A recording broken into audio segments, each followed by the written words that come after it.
You see these blades? They have notched corners to make your cutting experience smoother. Ooh! The front edge notch helps with separating blades during manufacturing, while the trailing edge notch helps the blade glide easily. And a fun fact, that notch on the front also helps you spot unused sections of the blade, just a little visual indicator to make your life easier. When it comes to silver versus black blades, they're both made from the same stuff. But black blades are sharper and are better suited for cutting through tough materials, while silver blades strike a balance between cutting power and durability. If you want that extra cutting oomph, go for black. Oh, almost forgot. The only thing those blades aren't meant to cut is food. It has a rust-proofing oil coating, which is not safe for humans. Check this one out. It's totally giving me childhood vibes. Now, I remember my grandma having tomato-shaped pincushions just like this, and sometimes they would look more like a salad, with a little pepper thrown in there. Well, believe it or not, this salad actually has a purpose. The tomato keeps your pins in place, while the pepper keeps them sharp. Those peppers are filled with sand, which helps keep your pins nice and sharp. And it's not just sand. Crushed walnuts can also be used to keep your pins in tip-top shape. Now look at this multiple pocket tool and this little hook on it. It's a bit of a mystery, but it's actually pretty handy. I counted at least 4 different applications. 1. You can use it to carry all sorts of awkward stuff, like camping gear or heavy parcels. 2. Need to twist some wire or play around with knots? The parcel hook has got you covered. 3. This hook can save the day with those stubborn zippers, like the ones on your luggage. 4. It's great for pretending to be a budget version of Captain Hook. If you know more applications, let me know in the comments. Apple users, with this feature, you'll never get laundry surprises again. Now, I bet you've had this situation at least once in your life. You wash your stuff, and when you take it out of the washing machine, the size seems to only fit your cat. Your iPhone camera can actually translate those funky laundry symbols for you. There are 2 requirements though. You must have iOS 17, and your phone must be in English. Take a photo of the care label, go to the Photos app, and see the details of the image. Everything will be automatically decoded and explained to you. Now, many toasters come with nifty removable crumb trays at the bottom. It's super important to give these trays a good clean every now and then to keep your toaster running smoothly and avoid any potential fire hazards. Just pop them out, shake out the crumbs, and you're good to go. Where you shake them out is up to you. Those little compartments on your gas pump aren't just for show. They're actually there to hold your cap while you're filling up. This nifty feature keeps things tidy and prevents any spills or drips on the handle. So, say goodbye to messy refueling experiences and hello to a cleaner pump. Plus, it makes the whole process way more convenient and efficient. Now, I'll bet your oven gets so greasy and dirty sometimes that you can even hear it oink. Just kidding. I know you're a tidy person. Anyway, if you're looking for a way to bring your kitchen cleaning to a whole new level, here's a tip for you. Most oven doors have handy latches that let you pop the door off for easy cleaning, saving your poor back from the strain. When you're draining noodles or potatoes, there's no need to bother transferring everything to a colander in the sink. Just throw the colander right into the pot, hold it down, and pour the liquid out. It makes life so much easier, especially when you want to save that starchy water for recipes. It's a must for authentic pasta, by the way. So let's say you've snagged this gem at a thrift store a while back for just under $1. It's seen better days, serving as an ashtray, but you decide it's time to give it a new lease on life. Here's the lowdown on how to make it shine again. Mix up a solution of boiling water, baking soda, and table salt in a bowl lined with aluminum foil. Let the piece soak for about 15 minutes and repeat this process 3 times. In between soaks, gently scrub any rough spots with a microfiber cloth. After the final soak, dry the piece off and rub on some toothpaste, baking soda, and peroxide. Buff out any remaining tarnish with a clean, dry microfiber cloth. Rinse it off, and now your piece is practically gleaming like a mirror. These aluminum foil boxes have nifty little tabs on the sides that make it super easy to grab a sheet without any hassle. It's like a fancy little bonus that makes the product a breeze and ensures you'll have a smooth sailing experience every time. Manual can openers often come with a handy built-in feature, also known as a bottle opener. It's like getting two tools in one. But did you know that this bottle opener actually has another useful function? It can help you loosen those stubborn, hard-to-open jars. Simply lift the lid slightly at a couple of points with the bottle opener, and then watch it as it effortlessly twists right off. Yeah! Okay, I just found that, apparently, you're supposed to save the first and last slices of a loaf of sliced bread for last. It's like a bread hack or something. Apparently, those end pieces help keep the rest of the bread fresher for longer, and you shouldn't eat them until you've devoured the rest of the loaf. So, next time you're making a sandwich, save those heel slices for the very end. Even bread eating needs a good strategy. Now look at those blue levers on the top rack of your dishwasher. I was curious about them too, and it turns out they're actually water bottle sprayers. They help to ensure that your bottles get a thorough cleaning and rinse during the wash cycle. Many vegetable peelers have those little scoops on top for taking out the eyes from potatoes. And here's a cool tip. You can actually use vegetable peelers in both directions to peel faster, but most people just stick to one direction. When using yellow mustard, make sure to push the lid of the bottle all the way open until you hear a satisfying click. This way the lid will stay securely in place and won't get in the way when you're dispensing the mustard onto your food. It's a simple step that can make your condiment experience hassle-free and enjoyable. So there. You know that little hole at the end of your pot or pan? Well, it's not just for show. You can actually use it as a handy holder for your forks and spoons.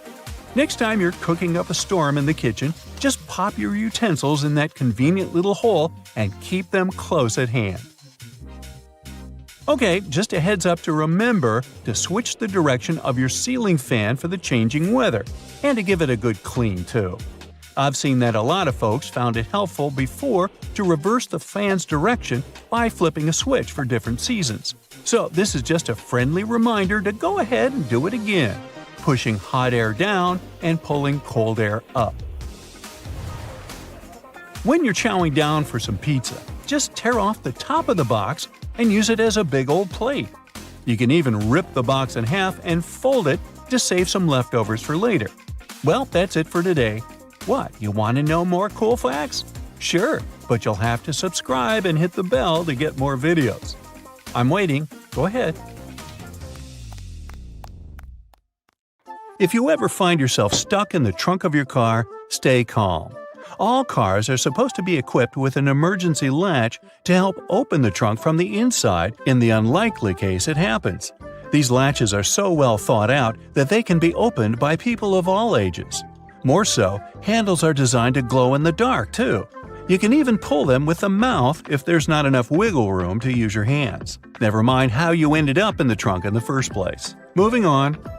If you're ever working with needle and thread, remember you don't need to stick the needle directly into the spool. You may end up losing the needle altogether.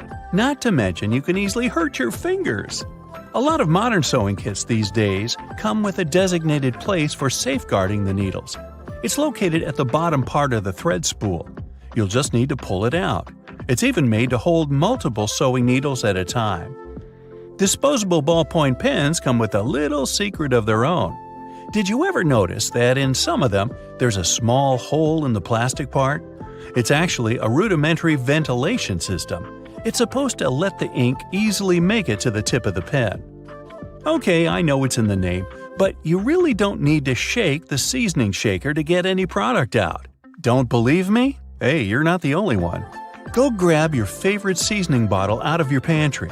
If it has one of those removable plastic caps, it's perfect for the experiment.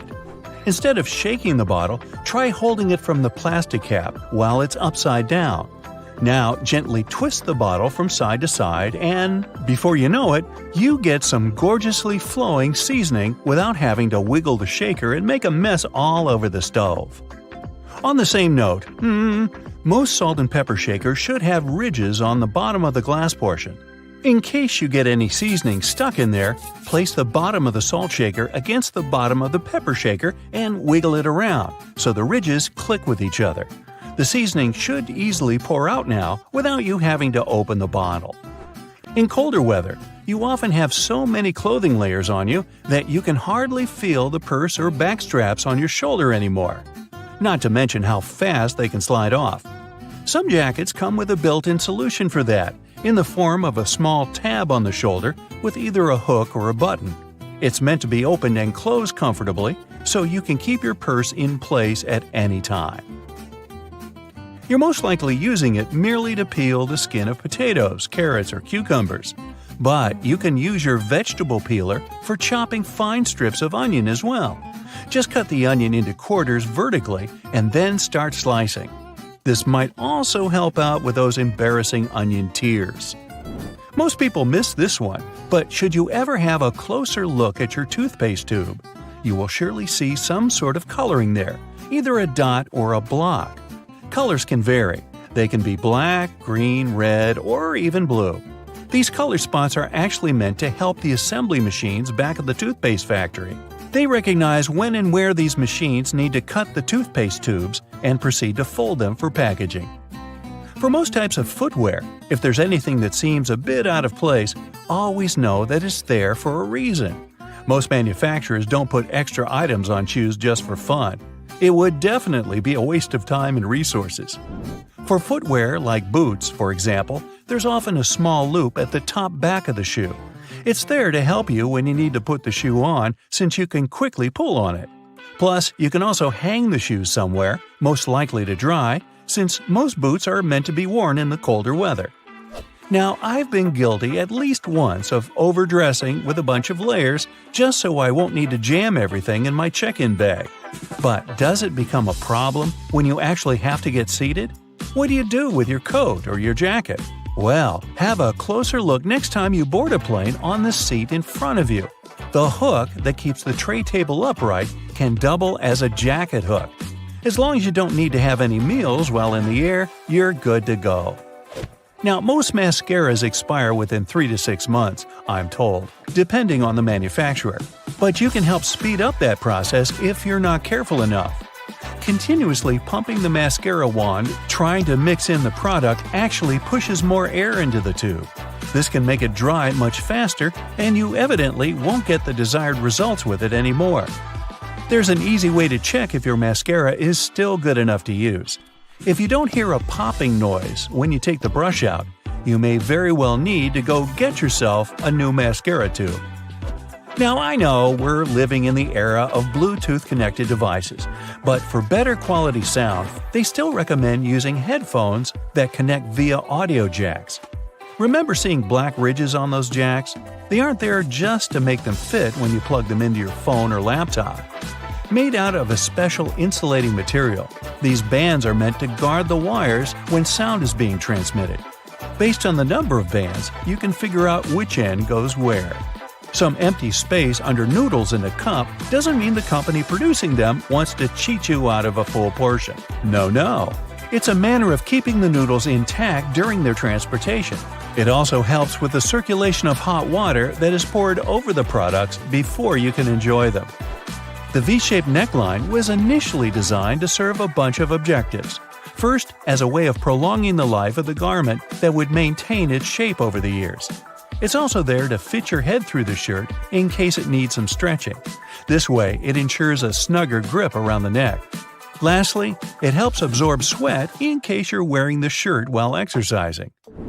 Now, it's not necessarily a custom anymore, but you may have stumbled upon a dinner jacket with an additional mysterious pocket on the right side. Turns out, this pocket was used by men to easily reach their train tickets, since most of them had to travel to work every day. It helped them keep their jacket buttoned up, but also benefited from the use of a pocket. Now it's only added as a decoration, and it doesn't serve an actual purpose anymore.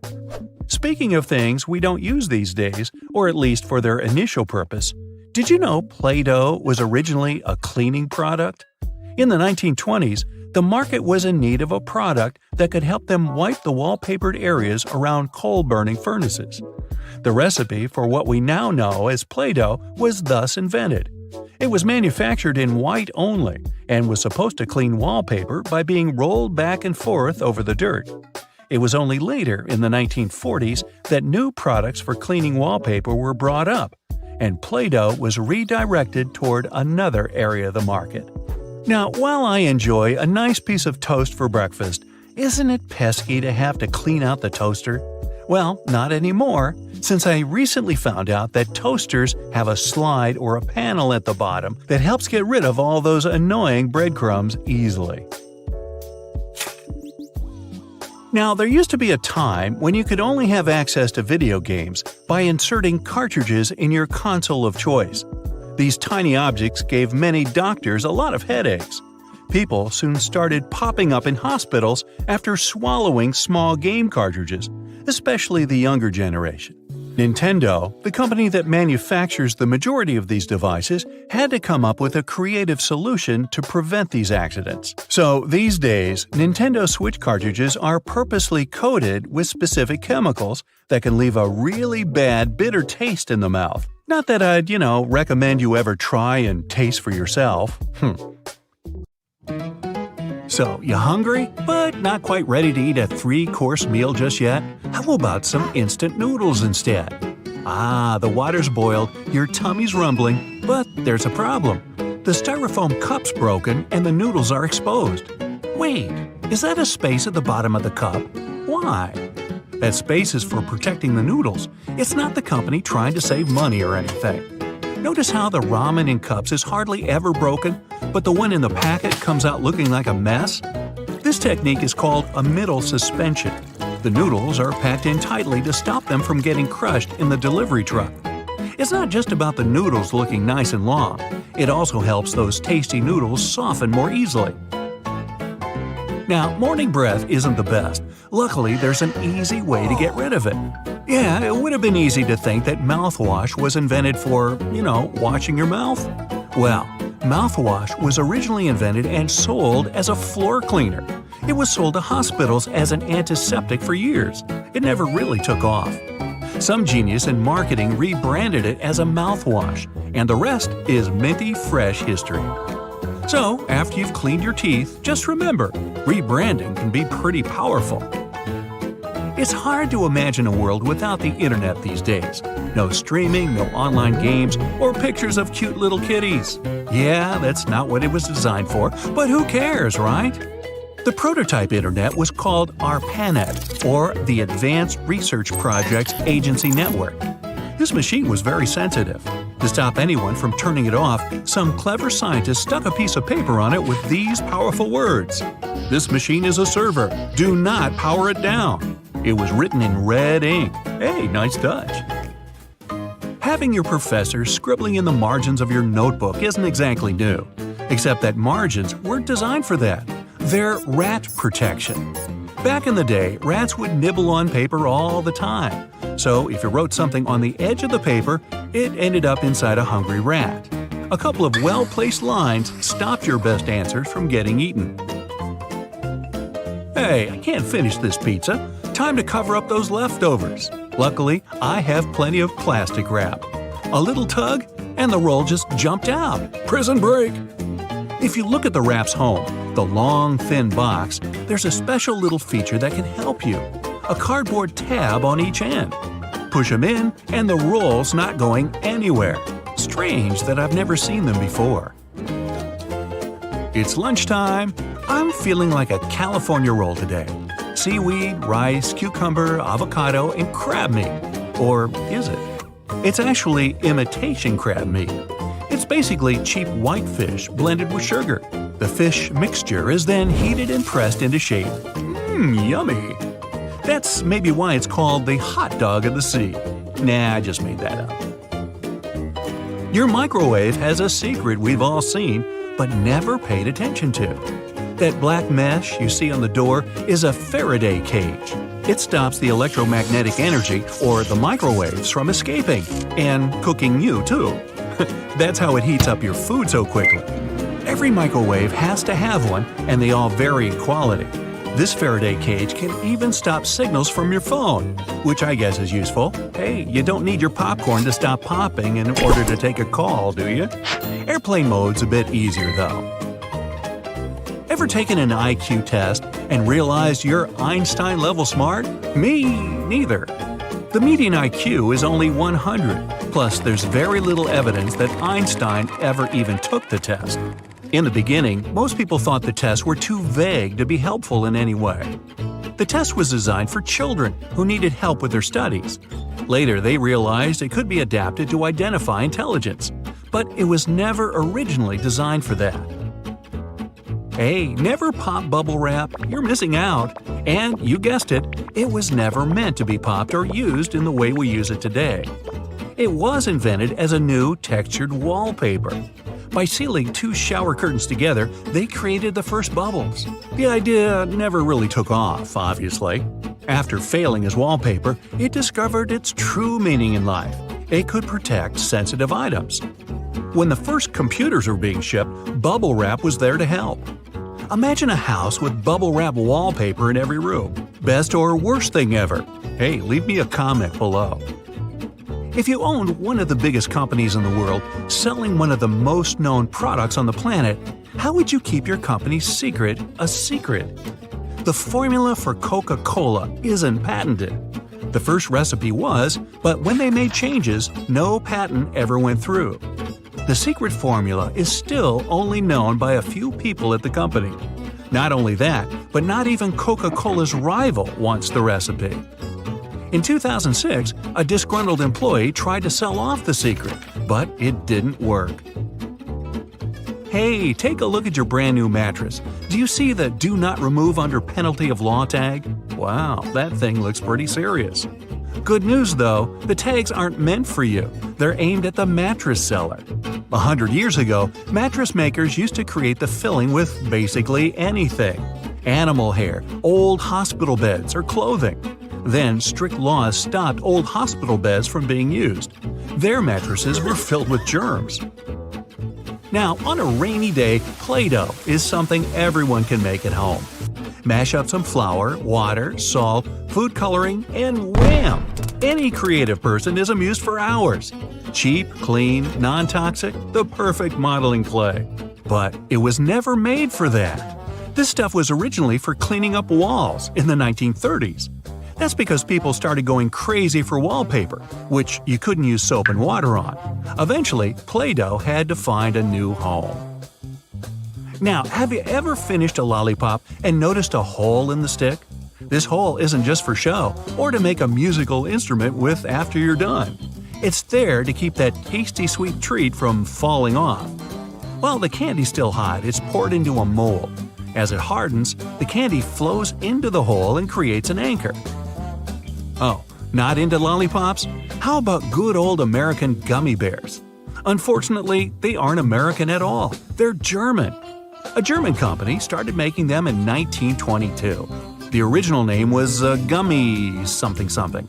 Anyway, they got the inspiration from real dancing bears at live shows. These treats eventually made it all the way around the world. Hey, ever wondered what those little bumps were for on the F and J keys on your keyboard? These little raised ridges are to help your index fingers be in the best possible spot for lightning-fast typing. Keeping those fingers on F and J, it makes it way easier to reach all the keys, especially if you don't look at the keyboard. Now, everybody loves a Slinky. If you've ever watched one of them strut down the stairs with groovy music in the background, congrats, you're definitely a YouTube fan. People of all ages loved it when it came out, which is crazy because it was never meant to be a toy at all. It's a spring. It was originally designed to stabilize sensitive nautical devices on ships. Nothing fun about that at all. Until that amazing day when one of them fell off a table and danced its way into our hearts. After many experiments, the new and improved Slinky was born. Give that team of scientists a medal. Now, that little pocket on your jeans wasn't designed for loose change or keys. It was originally made to store your pocket watch. You don't have a pocket watch? How is that possible? They were all the rage in the 1890s. But that's not all that makes your old pair of jeans interesting. Look around the pocket areas. You'll see rivets sticking out. No, they're not some cool fashion idea from the past. These rivets serve a very crucial role. They help protect the sensitive areas of the jeans that get the most wear and tear. Back in the day, most people wore jeans to do hard manual labor, so they needed to be tough. If those guys back then saw you paying $100 for a pair of ripped jeans, they'd probably pass out from shock. Okay, I know it's kind of cold to the touch, especially on a freezing winter's day, but did you know that brass doorknobs actually serve a purpose apart from looking classy and shiny? Since it's a copper alloy, brass has antimicrobial properties. That means it can help get rid of harmful germs and bacteria, sometimes in up to 2 hours. In high-traffic areas, that's all the more useful, but since brass is much costlier than other metals like nickel and steel, you barely see these types of doorknobs anymore nowadays. Speaking of lovely multi-purpose items, most screwdrivers have a tiny little secret of their own. They can sometimes be slid through a wrench so that they can be used to create more torque when twisting, not to mention the uses when it comes to bolts in hard-to-reach places.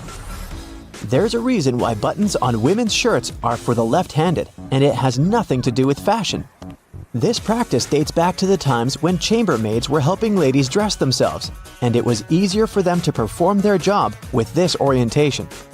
Having the buttons placed as such indicated a sign of wealth, so it's easy to imagine why the practice carried on, even though most people dress themselves nowadays. Next time you receive a package in your mail, take a look at your box cutter. If it features some diagonal lines on the blade, you're in for a little design perk. Turns out that these are blades that snap off. Continuously cutting cardboard can dull the sharp edge of the blade. To help prevent the need to buy a brand new box cutter, the top segment along the next line can be broken off to reach a new sharp edge. To do this, check out the small hole at the base of the tool, sometimes called the blade snapper.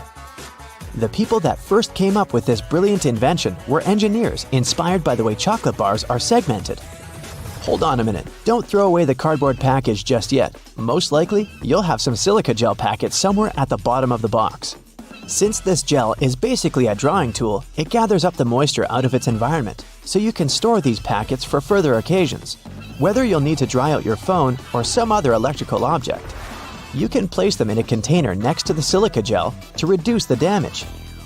You don't have to be a mechanic to know when a standard car tire needs replacing, since they come equipped with a neat indicator. Take a closer look, and you'll see that treads within the tire are a bunch of rubber notches.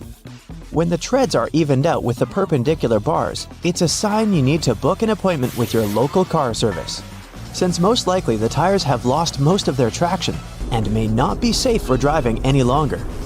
The upper corners of a car windshield feature textured black dots melted into the glass edges. This neat add-on isn't there for design purposes. It's called frit glazing, which means that a special type of ceramic paint is added to the window for protecting its sealant from UV rays. It also conceals and creates a coarser surface for the adhesive used to set the window in place.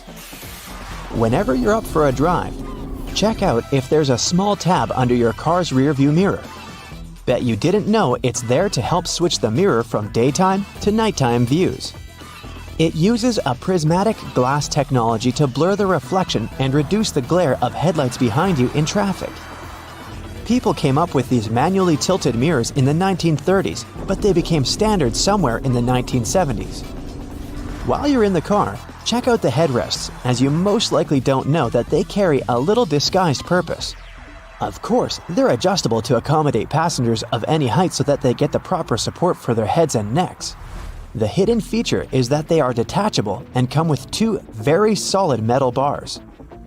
Should you ever find yourself stuck in a car and need to make a fast getaway, these bars come in handy to crack out the car windows. So you're out for a drive and you're suddenly out of gas. What I'm about to describe sounds more like a meme than an actual situation bound to happen. But what if you're in such a hurry that you accidentally drive off with the gas nozzle still in the tank? Well, the nozzles have been designed to prevent any hazards from happening, rest assured. They feature a breakaway device that will allow the hose to separate when taken out with enough force. Initially designed in the early 20th century to be worn exclusively by basketball players, sneakers soon became one of those fashion fundamentals, similar to jeans and leather jackets. If you take a closer look at them, you'll see they have 2 extra holes on the side, similar to the shoelace holes. They're manufactured as such not only to provide extra ventilation, but to allow people to get extra creative with their laces when wearing the shoes. Admit it, you've always thought that chopsticks are merged at the end for the sole purpose of keeping them together until you're ready to dig into your meal. That may or may not be the whole truth. Under a more detailed inspection, the wooden tools feature a square-shaped end. Chopsticks manufactured like this date back to an old Japanese traditional design, which can help with breaking the ends easily. The separated end can then be used as a resting block for the chopsticks to keep it more sanitized in hopes it can be used again, since they won't be touching the table or any other surface. Women's bikes have a special design which, surprisingly, has a historical and fashionable purpose. The lower frame is for the most part meant to make up for the generally shorter height of ladies, compared to that of the average gentleman. While that is the case for handlebars and saddles, the overall frame is lower for an additional purpose. Way back when women wore long skirts and dresses all day, every day they needed to make sure their outfits wouldn't get caught in the frame. That's how we came up with a lower-framed bicycle, perfectly made for women and their needs at the time. The fact that toothpastes are multicolored is not just a nice perk to make dental hygiene more fun. There's a secret meaning related to each of the colors, which dates back to the 1970s. In those days, people grew more and more interested in their oral health care, and as such, they were looking for products which could do more than merely clean their teeth. One company was the pioneer in that regard, adding mouthwash to its toothpaste, meaning the blue strip. They later added on the red strip, meant to feature ingredients which helped with gum care. Speaking of toothpaste, check the cap next time you open a new tube. You may be in for a little surprise. There's a pointed cone shape inside the cap, so you can puncture the seal of the toothpaste without cutting yourself or ruining your manicure. Not to mention, it's more hygienic since you won't be able to transfer germs or other bacteria into the product itself. On the subject of bathroom countertop items, toothbrushes come with a neat add-on hidden in the bristle patterns. Apart from making the toothbrush look cooler, they also do come with a practical purpose. Most toothbrushes come with a pattern of blue bristles intertwined with white ones. The blue dye is meant to fade out, signaling the time when you need to replace your toothbrush. Dentists say that toothbrushes should be replaced every 3 to 4 months, but it does serve as a great reminder in case you forget. Still love playing with Lego? Don't judge. Hey, it's a great hobby for all ages. Notice there's a hole on top of the Lego heads? Behold, you're looking at a safety feature that the people at Lego designed to prevent choking hazards. The most dangerous issue should a person swallow any of these pieces is the blocking of the airways. Designing a hole inside the Lego head helps the air to flow freely through the piece until it can be removed safely. We're now used to all sorts of modern light bulbs, some tubular, some shaped like diamonds, and some even twisted altogether. Historically, light bulbs were round and the initial shape served a purpose in itself. It was mainly connected to the fact that glass bulbs were hand-blown, which gave them the round shape to begin with. The hidden practical reason was that the light bulb filament needed to be at the same distance from every surface of the glass sphere. The easiest way to achieve this was to make the glass in the shape of a globe. Decades ago, no one would ever imagine keeping a stick in their pocket that could hold hundreds of gigabytes. We've come a long way since then, and got used to USBs transferring our files from device to device with ease. In 2000, 2 major companies developed and sold the first USB flash drives 1.0, which snowballed into USB 2.0, 3.0, Type-C, and so on. Physically, they can endure rough treatment and won't get damaged easily, especially if you get proper protection. By design, USBs are almost perfect. So perfect that you always make the mistake of inserting it in the wrong way. Admit it, the 2 square holes are used to help the USB secure its position once it's inside the port. It's not strong enough to keep it stuck, but strong enough to do its job.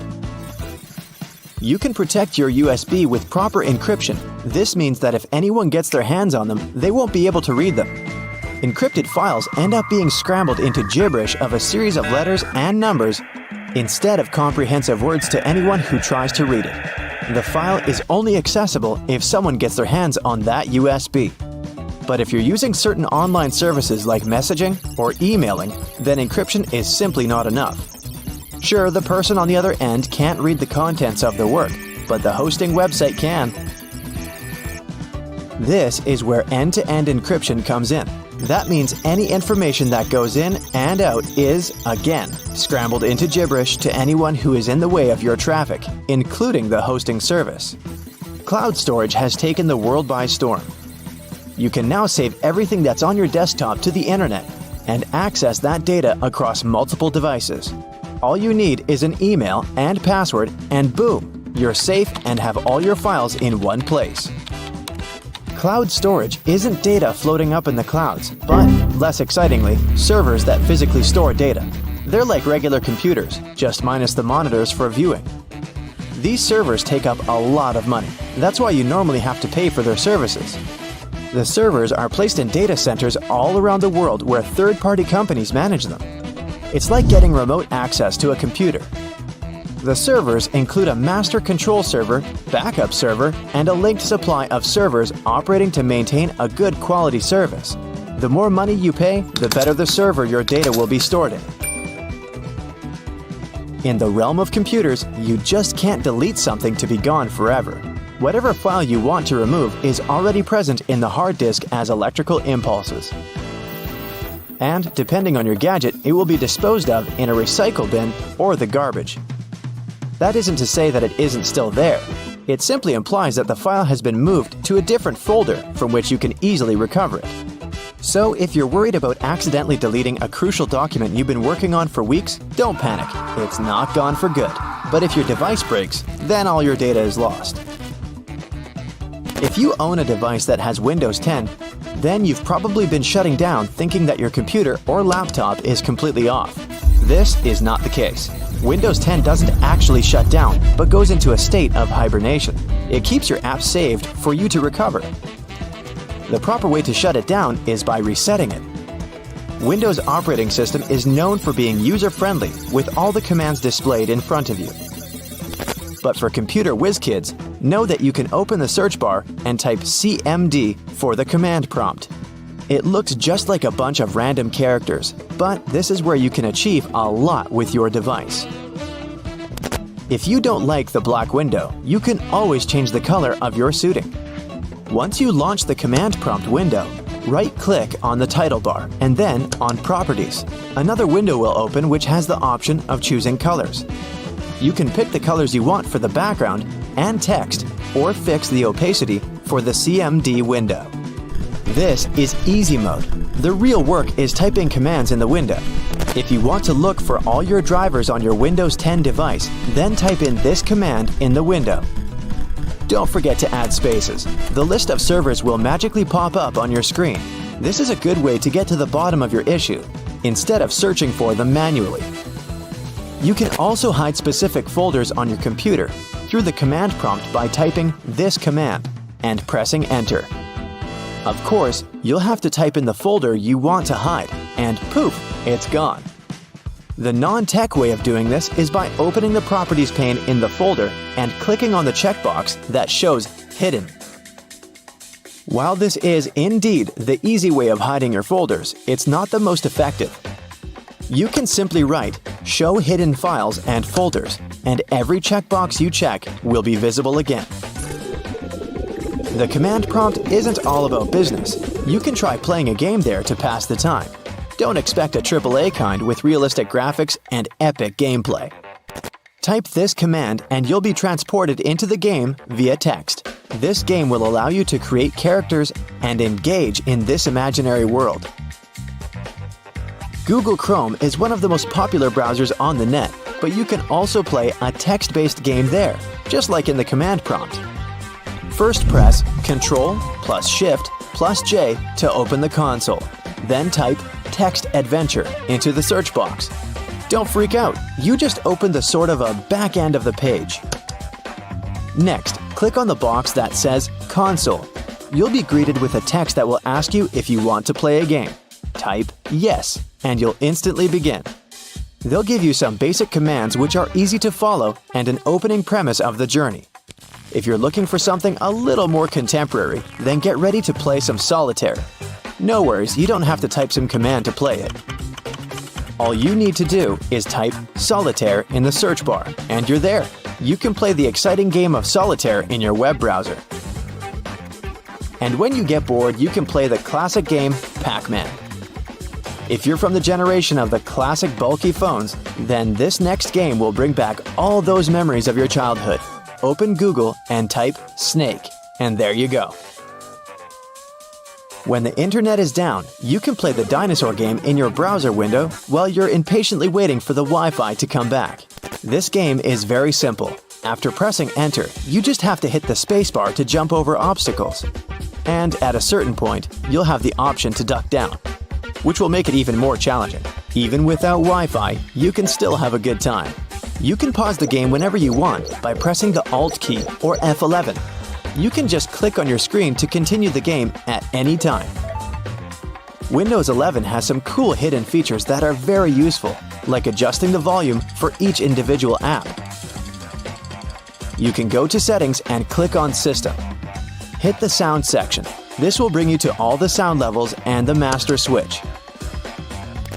Copy-pasting is so essential to our everyday workflow that Windows 11 decided to take it to a whole other level with clipboard history. This option allows you to save your copied texts in one designated area, which you can access anytime. And the good news is that this option is also available on Windows 10.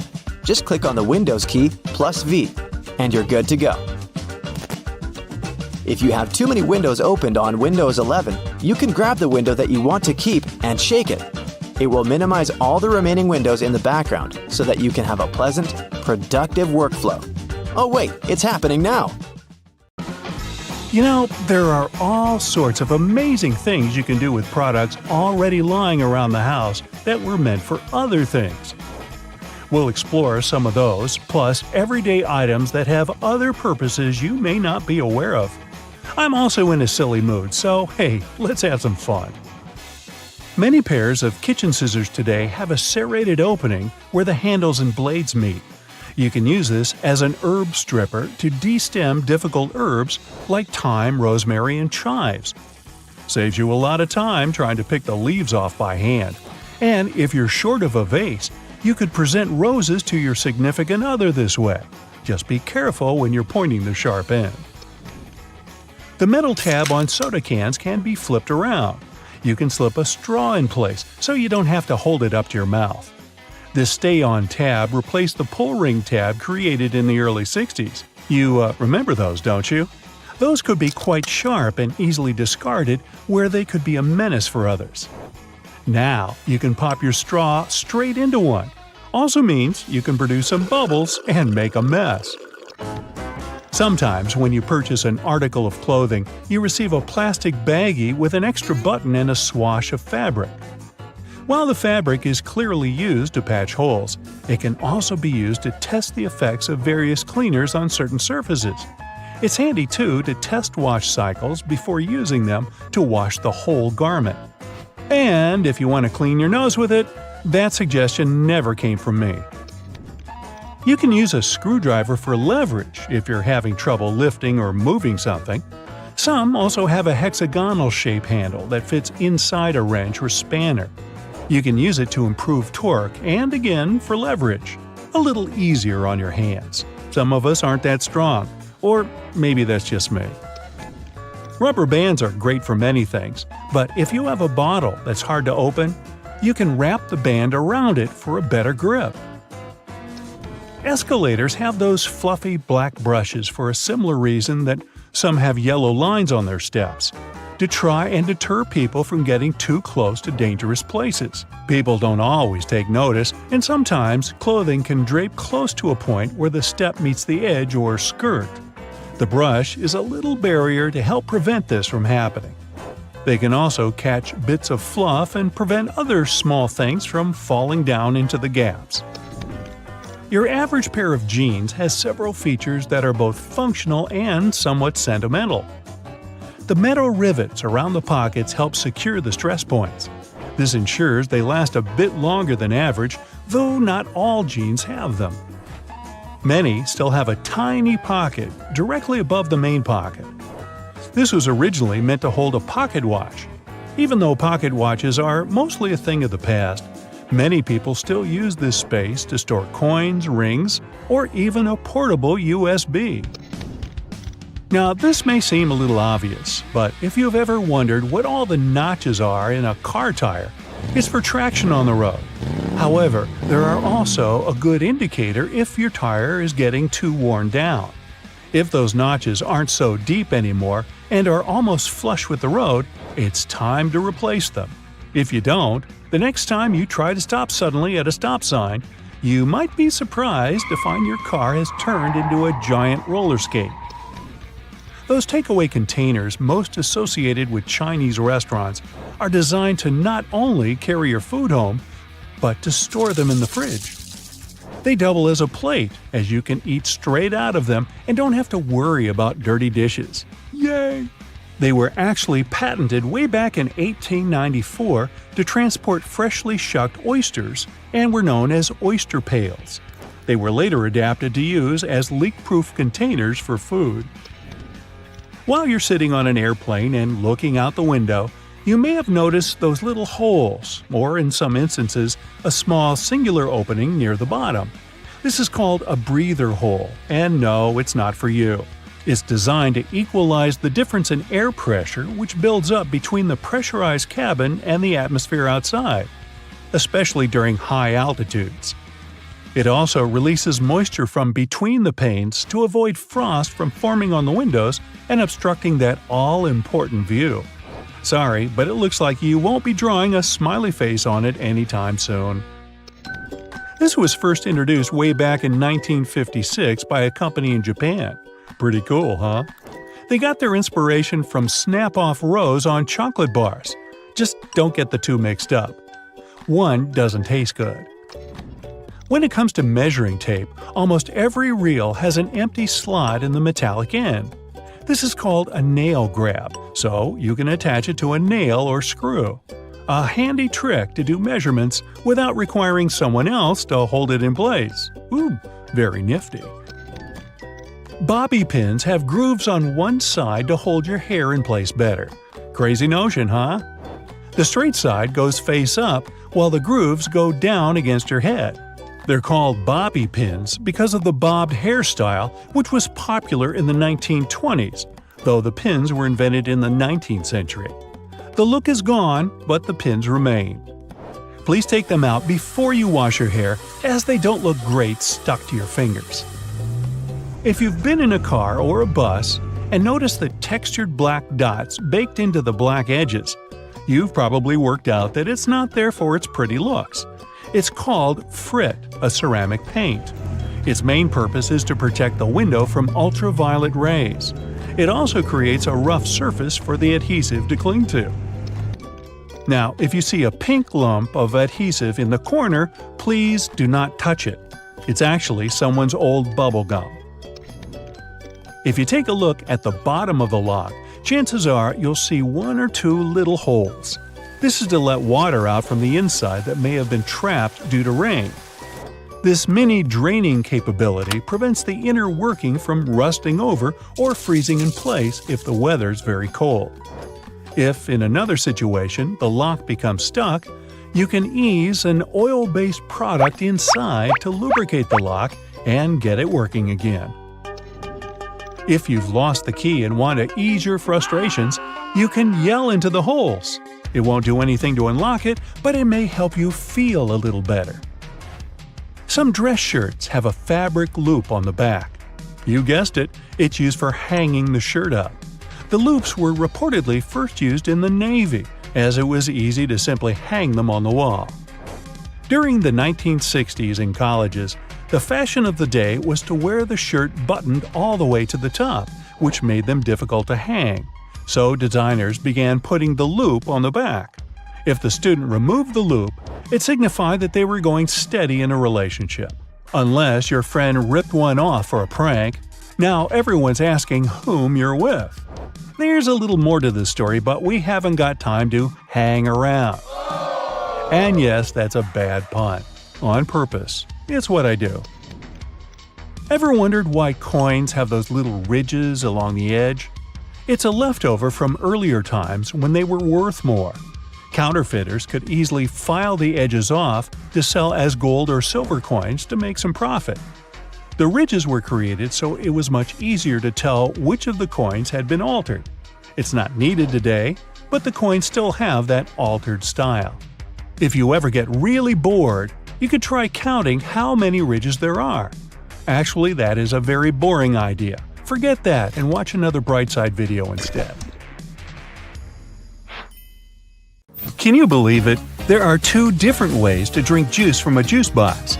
The first way is the default one, and the second is to flip the straw over so that its shorter side sits at the bottom of the box. Using the first method, you may have difficulty getting the last sips of liquid because the straw can't reach all the corners properly. Some straws have their bottom corner sharper than the top. It's deliberately designed that way to pierce through the seal. That's why some people believe the right way to drink juice is the conventional one.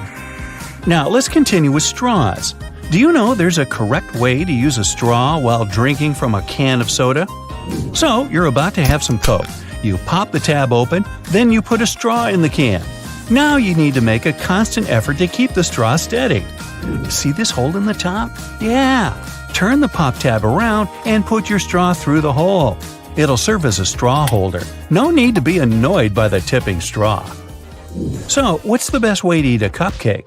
Turn it into a sandwich. Step 1. Peel off the paper wrapped around the cupcake.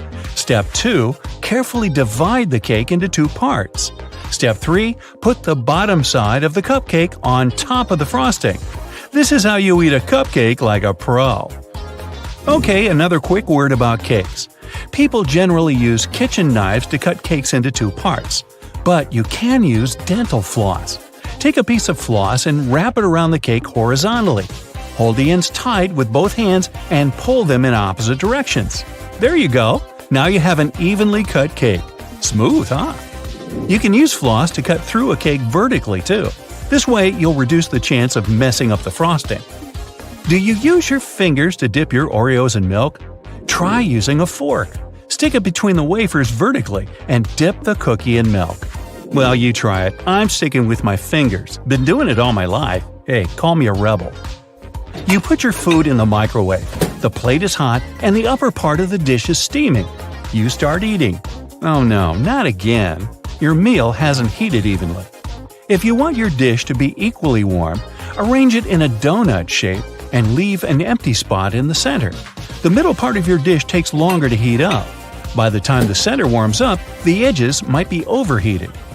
Sometimes you need to microwave 2 bowls of food at the same time. In this case, you can try placing the second bowl on top of a cup. This will give you a free space for the second bowl. Creative solutions for small microwaves. Now, better to secure the cup first though. Cleaning the splashed food will take more time than using this method. To save space, you should roll your clothes instead of folding them when packing. They don't get creased when you roll them. Plus, they take less space this way. Okay, we might as well continue with another packing trick. After rolling your clothes, pack them in your suitcase vertically, not horizontally. Your clothes will fit better into the bag, and you'll have more room for other essential stuff. Drinking iced coffee is a great way to cool your body on a summer day. Sadly, the ice cubes start to dilute the coffee pretty soon, changing the taste of the drink. To avoid this, you can freeze some coffee into ice cubes beforehand. This way, your iced coffee won't get watered down. It turns out that taking a shower too often isn't good for your hair. Experts say you should wash your hair 2 to 3 times a week because overwashing can result in extra oil in your hair. Do you know there's a correct way to fit salami on a toast properly? Yeah, there's a geometry problem. Toast bread is square, but salami is mostly round. You can, of course, do it in a traditional way, by putting 2 slices next to each other. But then the edges of your sandwich won't have any filling. All you need to do is to cut the slices in half. Next, you line the straight pieces with the sides of the toast. You get 4 slices covering the entire piece of bread. Most people peel bananas starting from the top, but this way you squeeze the fruit. The best way to peel a banana is to start from the bottom. Hey, take a closer look at monkeys. Apparently, they figured this out a long time ago. Do you want to have more space in the closet where you store your cleaning supplies? Then this one is for you. You can hang spray bottles on a clothing rod. It's convenient. You can find those rods online or in stores. This way, you'll keep your cleaning sprays organized. Also, this method leaves more cupboard space for other cleaning supplies. There's a right way to hold a burger. Grab it with both hands. Now, place your little fingers at the bottom next to your thumb for extra support. You want to cross out miswritten words? You can draw a line on top of them, but in most cases, you can still read the words. Instead of scribbling some lines, just write a bunch of random letters on the top of the word you want to cross out. Problem solved. What is the best way to cut crusty bread? By turning the loaf upside down. The underside of the bread is usually softer than the top, but try not to squeeze the bread too much. The traditional way to drain pasta is to place the colander in the sink. After that, you drain the water and put your pasta back in the pan. But this method isn't the most effective. Sometimes, pasta gets into the holes of the colander. The second option is less difficult. Place the colander into the pot, and while holding them together, drain the water. This way, you don't have to move your pasta from the pot. This trick works best if your colander fits your pot. If you don't want to buy several colanders, you can still use this method, but you should be more careful during the draining process. Now, does your freezer ever spoil food? You put ready meals and groceries in the freezer. 2 weeks later, you'll open it only to find your food freezer burnt. There are 2 reasons for this. First, you stock your freezer with too much stuff. Overloading can block the vent. Then the air inside the freezer won't circulate properly. The second reason might be the wrong temperature. The recommended freezer temperature is 0 degrees Fahrenheit or a bit lower. Now, what's the best way to hold a steering wheel? Most people clutch it at 12 o'clock, 2 o'clock, and 10 o'clock. This is not very safe, even if you have 3 arms. For those of us with just 2 arms, the proper way to grab the wheel is to put one hand at 3 o'clock and the other at 9 o'clock. It means placing your hands where the joints are, in case you need to give way to airbags. Holding the wheel differently prevents them from fully inflating. Toblerone is a fancy chocolate bar, but did you know there's a correct technique to break off pieces of this chocolate? Just push the triangle you want to separate toward the rest of the bar. Who would have thought? Pringles are another hard-to-eat but delicious thing. While trying to dig a piece out of the can, don't shove your whole hand in there. Instead, use a sheet of paper. Fold it lengthwise and slide it into the can. Then gently pull it out, together with Pringles. Now you have a tray of crispy goodness. Imagine you're an art detective, and your task is to explore the mysteries behind the world's most famous paintings. I'm talking about works from Da Vinci, Michelangelo, Picasso. So, grab your magnifying glass, as this journey is about to begin. First off on your list is Rome.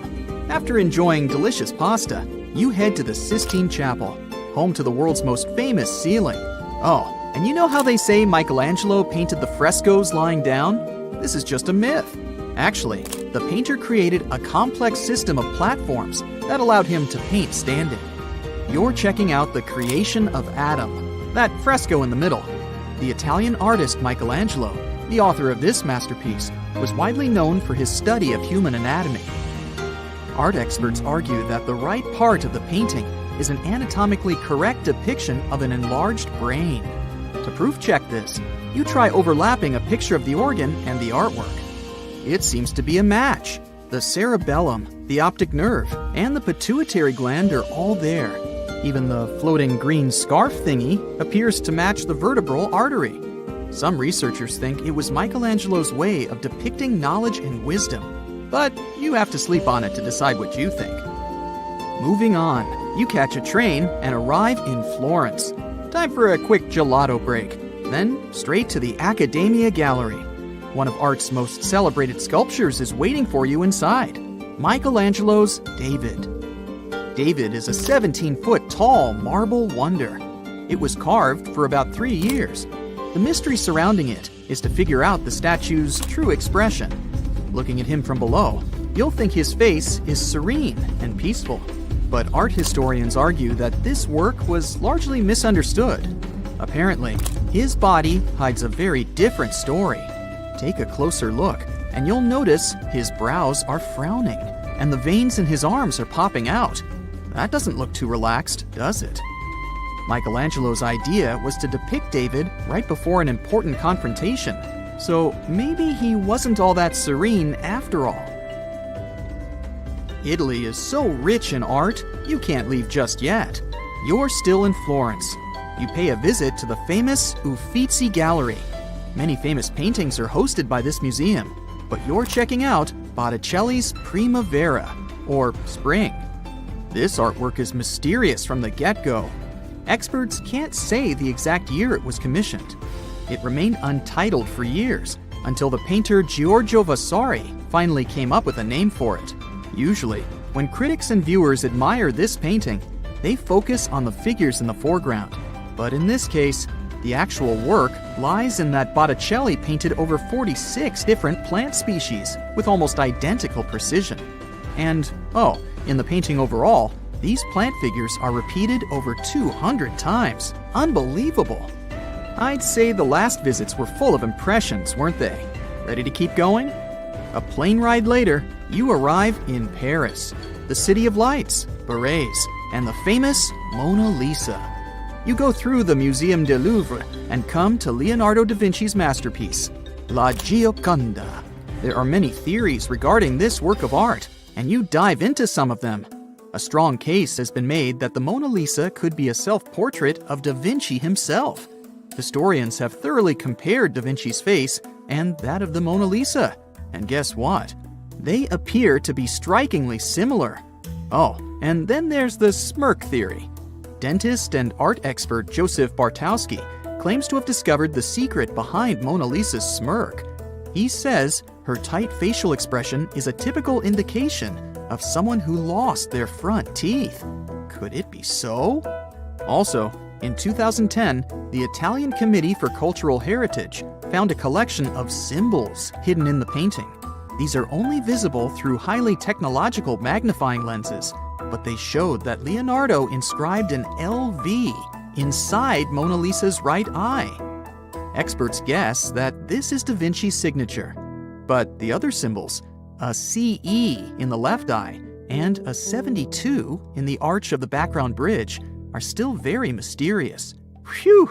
You covered a lot of ground on this one. Ah, of course, at the end of your visit, remember to test if her eyes really follow you around.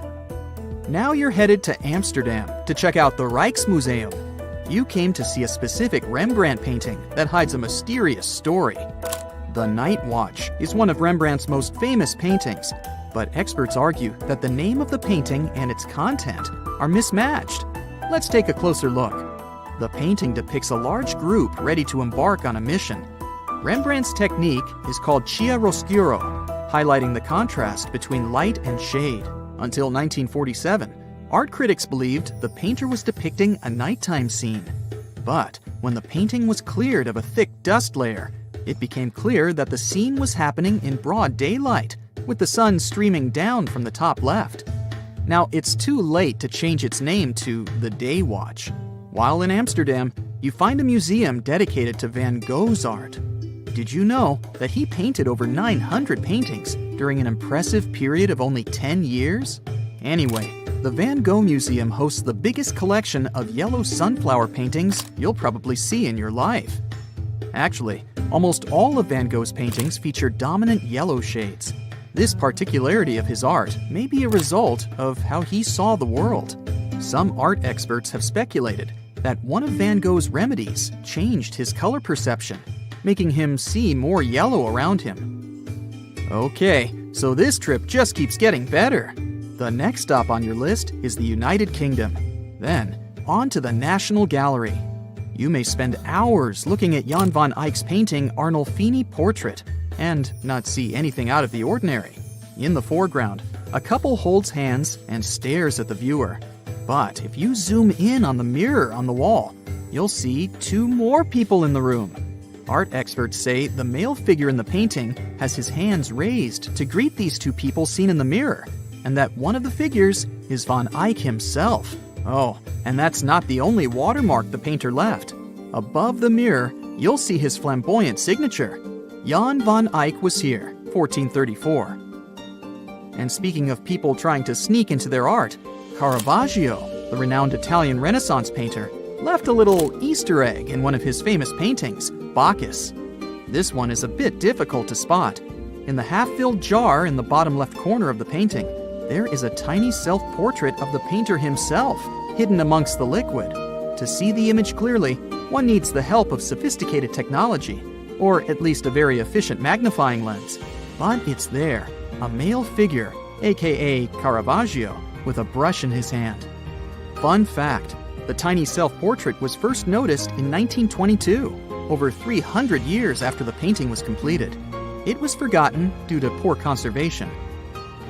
To finish the trip, you fly overseas across the Atlantic, all the way to Chicago. The enormous collection of the Art Institute hosts a well-known painting by Pablo Picasso, The Old Guitarist. This painting's secret is so well hidden that it also needs the help of X-ray machines and super fancy technology. But the results are worth it. The readings show that Picasso painted The Old Guitarist on top of another unfinished painting. We can clearly see the outlines and shapes of a half-drawn female figure that Picasso gave up on mid-work. The emerging artists of the time used that way of saving money quite often, as canvases were expensive. This was quite a tiring world trip, wasn't it? Get some rest, Sherlock of Art. The Queen's Guard all appear to have the same uniform, with a shared role of standing stoically for a long time. But if you look closely at their hats, there are 5 different types. The Grenadier has a white plume, the Coldstream has a red one, the Irish a blue plume, the Welsh green and white, and the Scots Guard has none. Their different divisions perform similar ceremonial duties at Buckingham Palace. But they have other actual roles as well, suited to their specialization. When peeling your boiled eggs, you can see a hidden layer under the shell. These 2 membranes, an inner and outer one, are made from the same stuff as your hair, keratin. It protects the inside from bacteria and stops liquids from escaping. You use X in your text, which represents a kiss. It's been used this way for a very long time. Its original purpose dates back to the Middle Ages, where it was a representation of a person's faith, honesty, and sincerity. Those that would sign off with an X would kiss it after signing as a display of a sworn oath. The X's meaning later changed to represent the action of kissing. And the first document showing this was a letter dating back to 1763, written by a naturalist, Gilbert White, who sent it to his wife. William Shakespeare is a name familiar to everyone. However, we don't know whether this was the actual way his name was spelled, and neither did he. He signed 80 different variations of his name spelling on all his works. Historians haven't a clue which the correct spelling is. The version that we know of was only used on 2 of his plays. Different forms of alarm clocks were invented as far back as 348 BCE, with many versions throughout the world, all with complicated mechanics. Unaffordable to mostly everyone, they didn't catch on. Alternate methods to wake up in the morning started to be used in the 1800s. One process involving knocker-uppers was common in some countries. A person visited your house every morning to knock on your door 4 times. Inventor Antoine Redier felt that he should be woken only when he felt it necessary. So, in 1847, he invented the first adjustable alarm clock.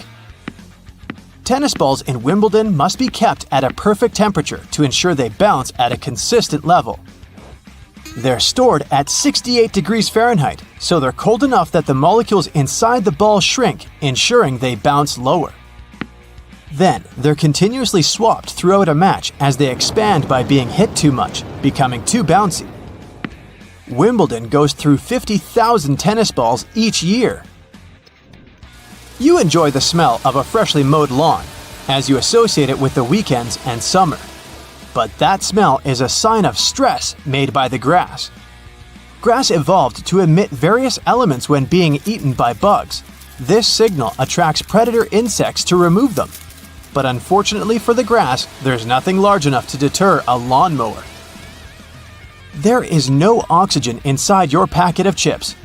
If there was, it would influence the combination of molecules forming inside, spoiling the chips faster. The packets are instead filled with nitrogen, which pushes oxygen out. And this extends the shelf life and quality of your chips. You're traveling by plane overnight and just can't get to sleep. And the first night in a hotel wasn't great, regardless of how comfy the bed was. This is because of a human evolutionary trait called the first night effect. When you sleep in a different place than your home, the left side of the brain responds to more sounds while you're asleep. It continues to analyze your surroundings without you realizing, acting as though it's on a night watch and keeping you alert for any potential dangers. Most animals have this trait, although it's a lot more subtle in humans. But it's still effective enough to make sure you get your peanuts. Before playing basketball with hoops, you would have instead been playing with peach baskets. When the game was invented in 1891, a peach basket was used, with the bottom of it cut off. But it only took 15 years for players to grow tired of constantly collecting the jammed balls and to remove the basket altogether. When you click your fingers, the snapping sound isn't from the physical click of finger and thumb. The noise actually comes from the finger hitting the palm. The instant film for the first Polaroid cameras didn't have their own coating after taking a photo. To develop it, you applied it yourself. Waiting for it to dry took a long time, so shaking it sped up the process.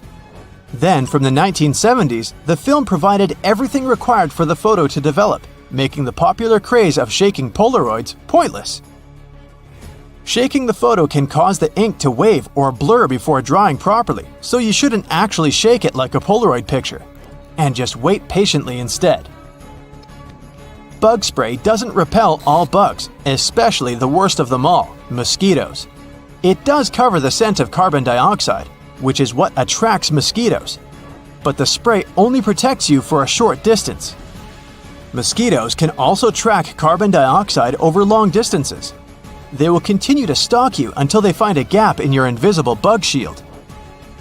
A great alternative is lavender, which contains linalool. This fragrance completely overloads the mosquito's senses, making it unable to track you. The half belt on the back of some jackets appear like a fashion accessory. It was initially designed that way for larger jackets, as they could also be used as a blanket to wrap around oneself. The belt's position helps hold the material together, so it's easier to walk with whilst keeping you warm. Ketchup wasn't originally intended to be your favorite condiment. In 1834, a physician, John Cook, sold ketchup as a cure for indigestion. It was an immediate hit, and today, 10 billion ounces are purchased annually in the USA, although not as the intended medicine. Thomas Edison made over 1,000 inventions, and one in particular, the light bulb, is most famously linked to him. However, he didn't actually invent it. Warren de la Rue, a British chemist, had solved this scientific challenge 40 years earlier. There were also 20 other inventors who made alternate versions before Edison did. But earlier varieties relied on cotton thread and only lasted up to 14 hours. Edison, in 1880, used a carbonized bamboo thread instead, and his worked up to 1,200 hours. It became the most commercially viable light bulb, and today's ones are similarly shaped to Edison's original.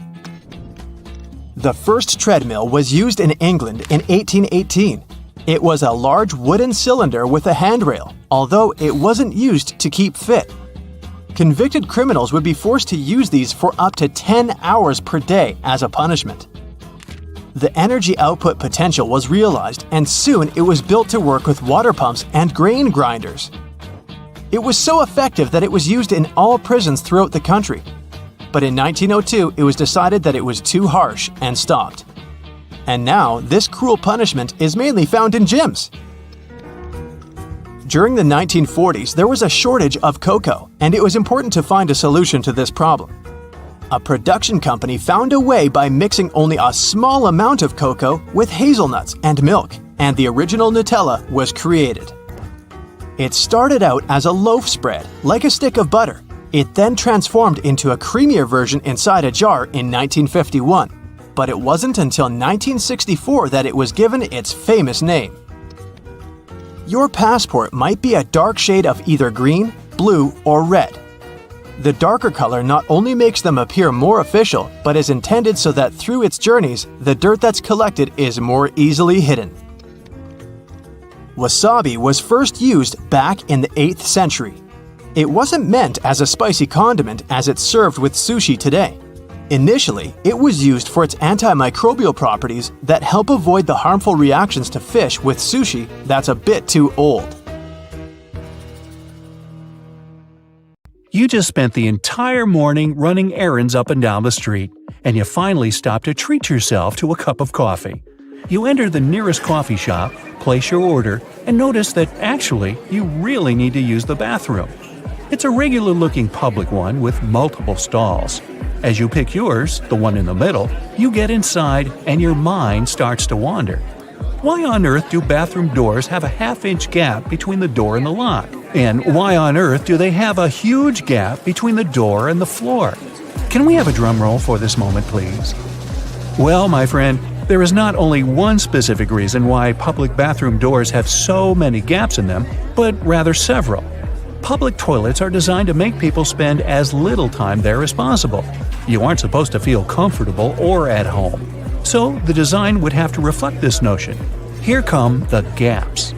In some bathrooms, gaps are so big that users may even feel self-conscious about doing their business out of preoccupation that the rest of the people standing in line will see them. Then there's the matter of pricing. Making custom doors can be a heavy burden for the people building public toilets. This would mean understanding exact measurements so that doors would always fit the mold of the stalls it's supposed to be installed into. Now, not all the gaps in public bathrooms are necessarily the same size. They may vary, even if this variation is small and often unnoticeable. So, these gaps actually help to reduce the margins of errors and to turn production more cost-effective for the people financing them.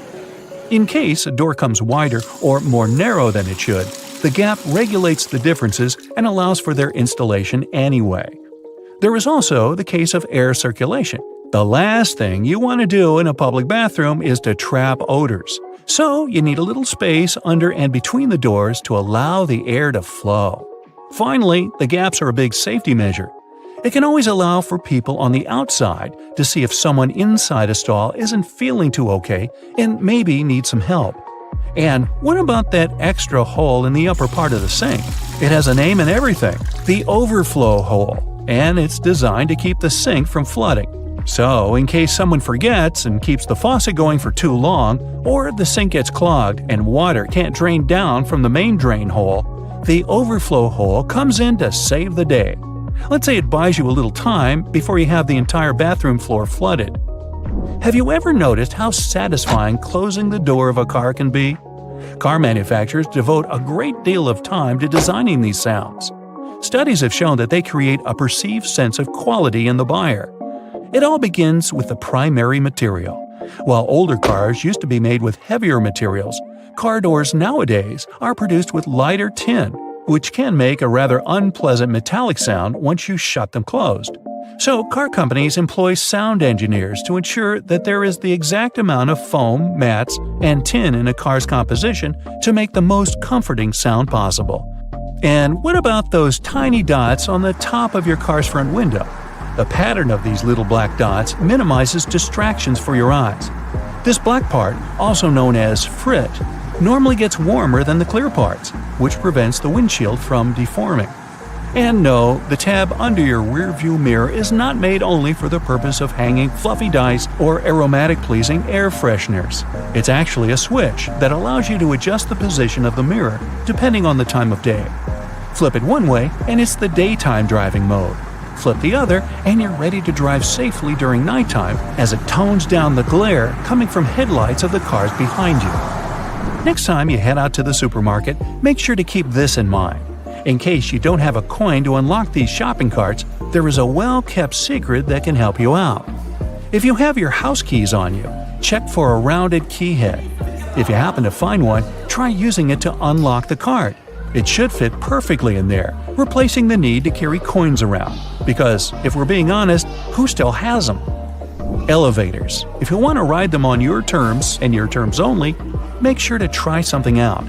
Most elevators have a secret button combination you can use to skip all the other selected floors and go directly to the one of your choosing. This might work out, especially on those days when you've pressed 13, but you wanted to press 33. On most elevators, this works once you simultaneously press the closed door button together with your floor number. This should help you get to your floor without stopping. Some elevators require you to double press the selected floor numbers, as double pressing will often cancel the previously made request. While other elevators require you to hold the open door button and then double press the buttons of the floors you'd like to cancel. Now, to stay out of trouble, it's best not to cancel the floors of the other people in the elevator. They won't take it kindly. Also keep in mind that there are elevators that might not have this function. Now, for honey lovers out there, go ahead and raise your hand. If your pot of golden honey is crystallized, know that it is actually a good sign. Crystallized honey means that it hasn't been pasteurized, which means better product quality.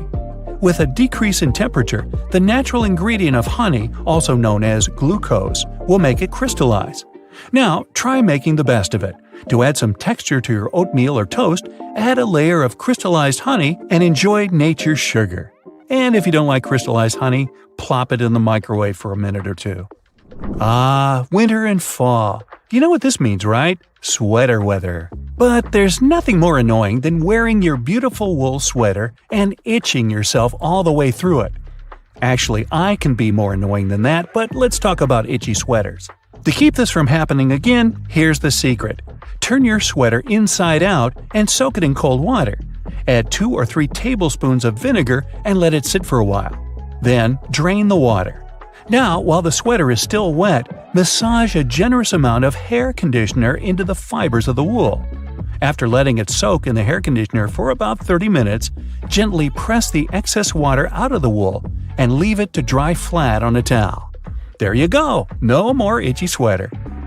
Any fast food restaurant you go to will hand out small paper cups for customers to fill with their ketchup, mustard, or barbecue sauce. But if you're eating some chicken nuggets or trying to dip your burger into the cup, there's always that bit of sauce that seems impossible to reach.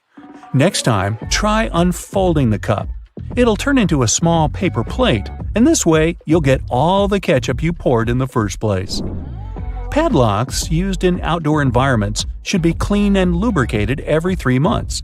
Regular lubrication will help prevent padlocks from freezing in cold weather conditions. Look for the tiny hole on the bottom of the lock. Then pour oil into it, and there you go. It opens again. One thing we often neglect is a point in an ointment cap. These pointy surfaces were designed to help us break the tinfoil protection of the ointment tube. You just turn the cap over and break the ointment seal with its own cap, and there you go. After a long day of work, all you really need to do is a bubble bath. You turn on the hot water and let it run for a few minutes. You might even light a candle and pour some essential oils into the water. Then, in comes the liquid soap. You stir the water until the entire surface of the tub water is crammed with bubbles and make your way in. The bubbles in a bubble bath have a fundamental primary function. Their job is to preserve the water's temperature, just so you can have warm water for longer. Do you have sweaty feet? Weird question, I know. But if you're one of these people, here's some good news. All is not lost. Try putting a dry tea bag inside your shoes and storing it in a dry place for a while. The tea bags will absorb the humidity and the smell off the soles of your shoes. So here I am thinking, shouldn't we have learned these things in school? You're heading to a supermarket to get a few small items. The self-service checkout is way faster than waiting for people to unload their huge shopping carts. Analyzing now. But this loud voice from a machine, commanding over and over again, spoils all the appetite. Analyzing now. I have some good news for you. You can turn it off. Take a closer look at the screen. you'll probably see a volume button at the bottom. Use your finger to mute the annoying polite voice once and for all. Not all machines have this hidden option though, but it's definitely worth checking out. Usually, a sunflower oil bottle has this weird inner cap. Most people remove the entire top layer and throw it away. But there's actually a better way to use it. Turn the removed element inside down and put it into the bottleneck. It will make a great dispenser, and you'll never spill more oil than you wanted in your salad. Planning a picnic with your friends in the wild? Forget about the classic picnic basket. We got it all wrong. It's not a basket, but a bucket. Yep, it's way better to put your picnic stuff into several buckets. This will help evenly distribute the weight among all guests. And when you find a nice spot for your picnic and get all the stuff out, turn the buckets over and use them as stools. When the food is over, put the buckets into each other to save space on the way back home. Your toast is getting burnt, but you don't have any kitchen tongs at hand? Take 2 identical forks, put them together tine to tine. Stick them tightly with a rubber band, and voila, your tongs are ready. Ever wondered what this double bottom under the Nutella lid is for? There's only one way to find out. Here's a brand new Nutella jar. Let's remove the white carton circle and then peel off the foil. Surprise! There should be a little knife to cut the gold foil cover. Now you know how to get access to your favorite guilty pleasure without scratching your hands. Don't throw away the glass jar after you're done with Nutella. It can turn into a candle holder or a lantern. Wash it, paint it to your taste, add some decorations or lettering. Glue a decorative rope around the neck of the jar. Set a candle inside the jar or put string lights inside it. No one will ever guess that it used to be a Nutella jar. It'll be our secret. Have you ever wondered why Ritz crackers have ridges? You can use them as a safe knife for cheese and similar soft products like cucumber, ham, and so on. Just roll the cracker as if it were a tiny pizza cutter and press. Now all the ingredients fit on your cracker perfectly. Enjoy your snack. Do you have one of those old baking trays that you never use but still hesitate to throw away? Good news! You can recycle it and make a gorgeous frame for a painting or a picture. There are 2 ways to do so. Degrease the surface of your tray and attach the image to the bottom. In this case, the frame will stick forward. Or you can flip the tray upside down, and the edges will hide behind. Hang this construction on a wall or put it on a shelf. And feel free to use metal paint to give your frame an appropriate color. An old cutting board can make a great frame for a mirror. Use double-sided tape to attach a matching mirror to the surface of your board. Make sure the mirror is firmly glued. And now you can hang it on a wall using the board's handle, or put it on a cabinet and lean it on a wall. Don't forget to wash and dry the cutting board before beginning this DIY. We don't want the mirror to smell fishy. Another superpower of a cutting board is keeping wires tangle-free. Wrap some string lights around an old wooden cutting board and put it in your closet. The next holiday season, you'll have it completely untangled. A hairdryer can make a great mini vacuum cleaner when you need an emergency cleaning. Cut a plastic bottle and dry it. Put a layer of fabric on the fan of your hairdryer. Then place the fan in the plastic bottle bottom portion. Fix the bottle and attach it to the hairdryer using a plaster. Turn it on and you're ready to clean the mess.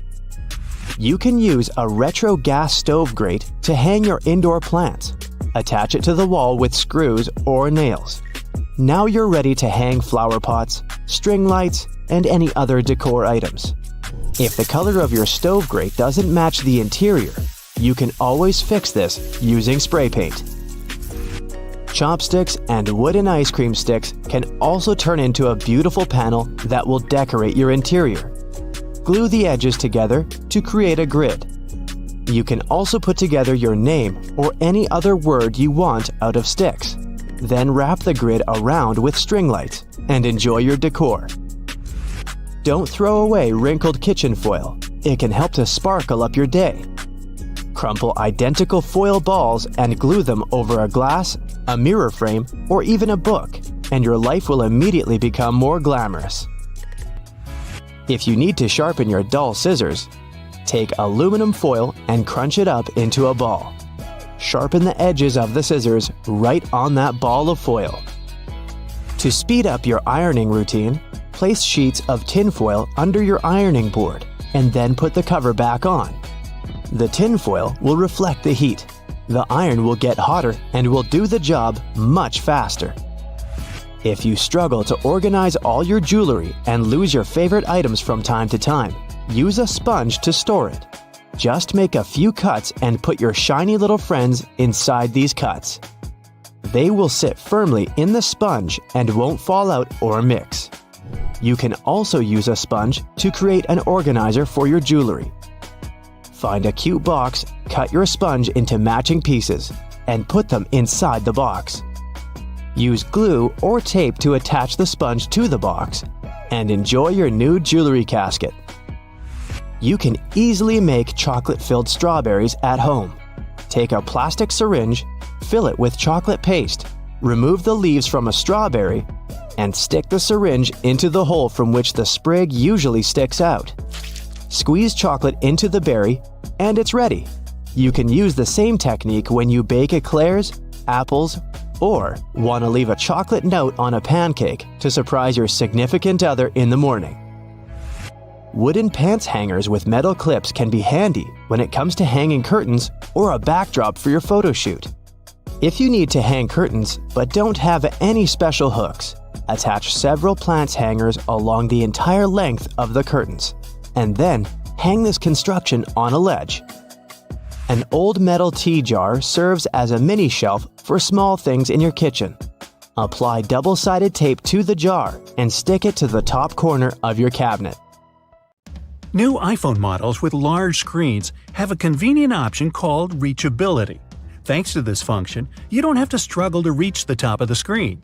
This feature can be found in the phone's accessibility settings. It allows you to lower your screen down.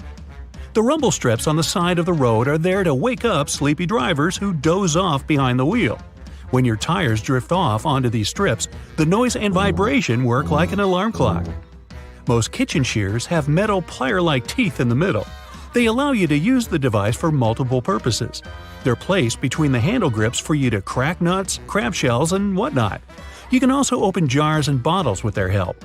Some people even use these teeth to remove stems from herbs.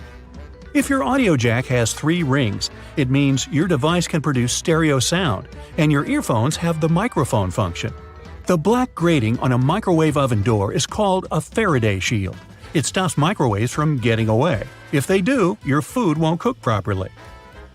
The digits on an egg can tell you a lot about the product. In many countries, there's a special labeling system. The first number indicates the method of production. The following 2-letter code stands for the country where the egg was produced. And then you can find a registration number. It indicates the laying hen establishment. The first number in this code can vary from 0 to 3. 0 means it's an organic egg. 1, it's a free-range egg, which means it was produced by a hen that was allowed to wander around outdoors. 2 stands for an egg produced in a deep litter indoor housing. 3, you're about to buy a cage farming egg. A black band that runs along the edges of your windshield is called the frit. It's a baked-in ceramic paint that starts as solid black bands near the edge of the windshield. Then it dissolves into smaller dots. The frit makes the glass rougher, and the adhesive sticks to it better. The frit protects the urethane sealant. It's the substance that fixes the glass to the frame. It also prevents the sun's ultraviolet rays from melting the adhesive. As for the black dots, they help distribute the temperature in the car more evenly. They're aesthetically pleasing, too. Without them, the contrast between the glass and the dark band would be too obvious.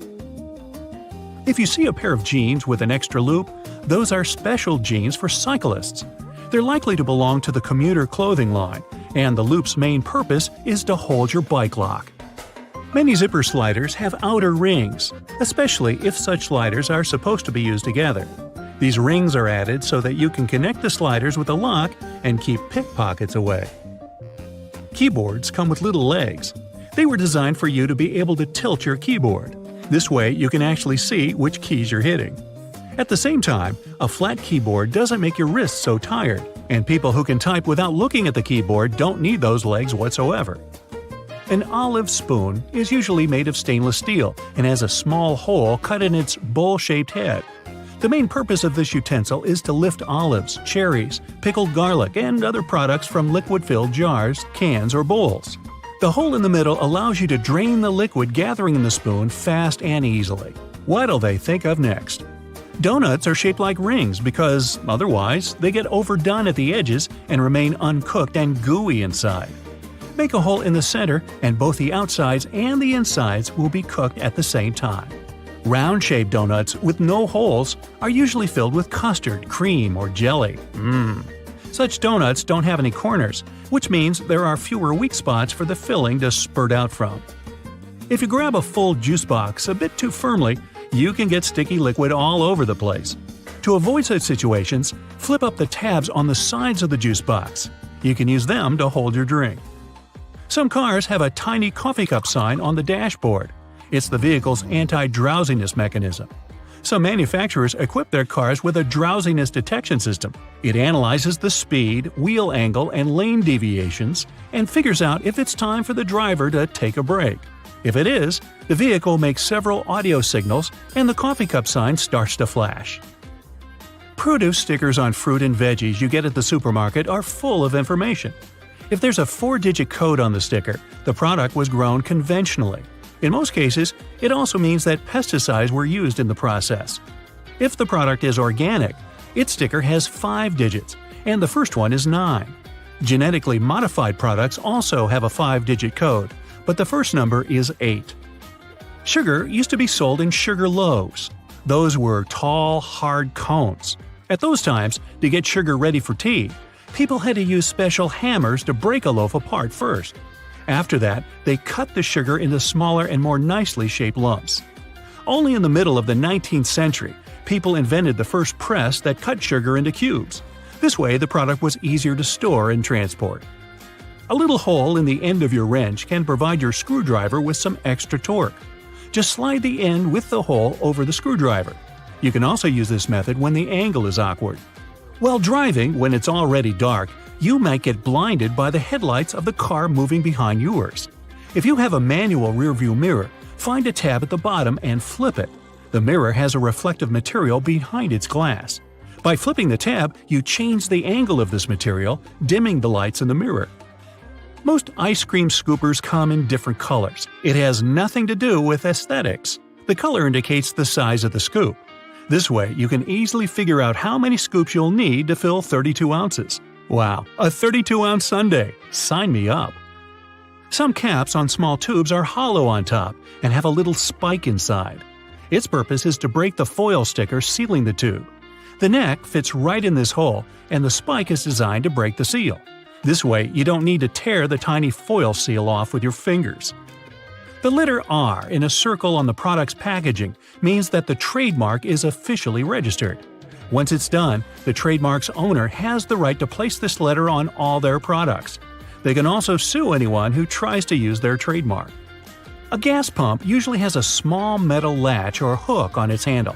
That's a trigger lock. You can use it to lock the handle in the open position. Then the gas will keep pumping even if you walk away. Coins used to be shaped randomly or have no shape whatsoever in the past. Dishonest people used it to their advantage. They stole valuable metals the coins were made of by chipping their corners off. It was illegal, and to prevent this kind of fraud, round coins were invented. After that, it became easy to instantly notice when a coin had been fiddled with. Those 2 holes in a lollipop stick are there to hold the candy in place. When the stick is dipped in hot liquid syrup, it flows into the holes and solidifies. Now your sweet is there to stay. Fabric squares that come with clothes are for you to try out your cleaning products on them first. This way, you won't ruin the entire item once you decide to wash it. The holes in the bottoms of earphones allow air to circulate up and through the speakers. It helps to increase low frequencies, making the bass sound deeper. The sound quality also becomes much better. Don't I sound better? Thank you. You can adjust your stapler so that it staples documents together only temporarily. It's done by rotating the crimp area. Most staplers have two options for stapling. One is standard, but the other side bends staples away from the center. Later, when you don't need them anymore, you can easily remove them by hand. If you store peanut butter jars upside down, the oil will move to the bottom and all the solids will be on top. Hey, don't laugh, that matters to some people. You don't want to get caught with your peanut butter down. You'd need a drop of liquid, a state-of-the-art laser 3D printer, and a couple of hours of work to make the tiniest fidget spinner ever. Its width will be smaller than that of your hair strand. At least researchers at Oak Ridge National Laboratory managed to do just that. A double-stuffed Oreo cookie aren't double-stuffed, in fact. A math teacher weighed 10 regular Oreos, 10 double-stuffed Oreos, 10 mega-stuffed Oreos. Turns out, double-stuffed Oreos are only 1.86 stuffed Oreos. Chipotle peppers aren't some special type of pepper. They're good old jalapenos. Dried and smoked jalapeno is chipotle. In its gaseous form, oxygen is colorless and doesn't have any odor. But when it's liquid or solid, this substance looks pale blue. After being caught by a black hole, a star gets ripped apart by its enormous gravitational forces. Some parts of the star's remains hurtle into the black hole. The rest, in the form of a huge jet of plasma, is ejected with such force that it travels hundreds of light years away. Not so long ago, scientists decided the dino's family tree had to be redrawn for the first time in 130 years. Apparently, two species of dinosaurs had to be grouped together from the very beginning. Those were the lizard-hipped meat-eaters like T-Rex and bird-hipped vegetarians such as the Stegosaurus. A camel can drink up to 30 gallons of water in a bit more than 10 minutes. This water is stored in the animal's bloodstream. As for its fatty hump, it provides the camel with nourishment when there's little food around. Some sea animals like salmon or turtles use our planet's magnetic field to find their way home. Your lungs not only help you breathe, but they also produce blood cells. These cells are responsible for the clotting which stops bleeding. The lungs make more than 10 million of these tiny cells per hour. Only two letters never appear on the periodic table. Those are J and Q. Spin a ball when you drop it and it'll fly through the air while falling. This phenomenon is known as the Magnus effect. You can see it at work in different sports, for example tennis or baseball. Anatidaephobia is the fear that at any point, somewhere in the world, a duck or a goose may be watching you. The person isn't necessarily afraid that the duck or goose will get close to them or even touch them. They just don't like the feeling of being watched. It was first described in a comic strip to show you how anyone can be afraid of anything. Anything can be a phobia. A duck just watching my every move would certainly give me the heebie-jeebies. I might just quack up. Your favorite fruit candies may be shining because they're covered with carnauba wax. Many fruits, especially apples, have a thin layer of this wax too. Not only can it make the candies and fruit appear glossy, but it also makes your car shine. Peaches and nectarines seem different, but in fact, they're pretty much the same fruit. If the fluffiness gene is dominant, we get peaches. If not, we get smooth nectarines. Crows are pretty good at recognizing people's faces and have been found to remember people for a long time. This could be a good or a bad thing depending on how nice you are to them. You don't want to come across a crow that's holding a grudge against you. You probably can't tell which crow is which very easily, so it might be better to play it safe and just give them a little wave. In the city of Yoro in Central America, they have an annual event known as the Rain of Fish. Not that the locals get a choice for it anyways. Every year in May or June, a torrential rainstorm rolls through the town, leaving a mass of fish flopping around in the streets. The phenomenon is believed to be caused by waterspouts or water tornadoes, which drop the fish far from their home. Seafood delivery for free? Yes, please. A single strand of spaghetti onto your fork has a name. It's called a spaghetto. In the Italian language, an I at the end of a word means that it's plural, while an O is singular. This goes for all types, like gnocco instead of gnocchi, fettuccino instead of fettuccine, and raviolo for a single parcel of goodness. Water can freeze and boil at the same time. This is called the triple point. That's when a substance can be solid, liquid, and gaseous at the same time. But there's only one pressure temperature that can make it possible. We're used to ranch dressing being white, but in reality, producers usually add titanium dioxide to make it as white as your sunscreen. Oh, sunscreen producers add some titanium dioxide to their products too. Same with Caesar and blue cheese dressings. Our moon used to have an atmosphere. Several volcanic eruptions happened on Earth's natural satellite around 4 billion years ago. They released immense volumes of gas, trillions of tons. It was so much that the gas didn't have enough time to escape into space. That's how an atmosphere was formed. Cold water heats up faster than hot. The speed of this process depends on the temperature difference between the liquid and its surroundings.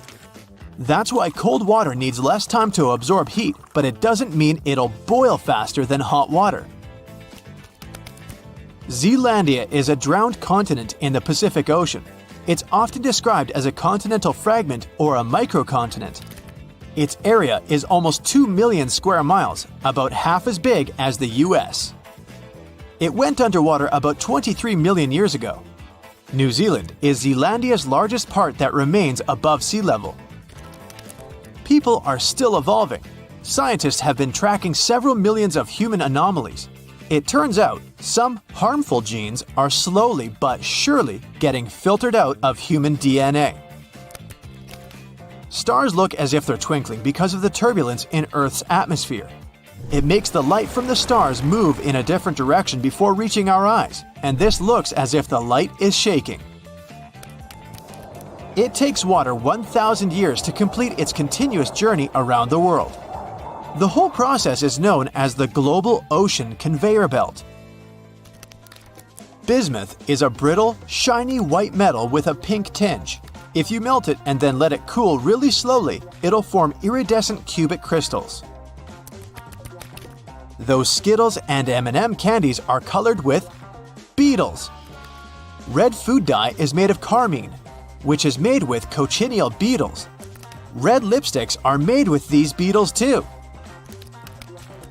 The rocks, metals, and other minerals and things that make up the planet are packed into the ground more tightly in certain places than in others. This has surprising consequences.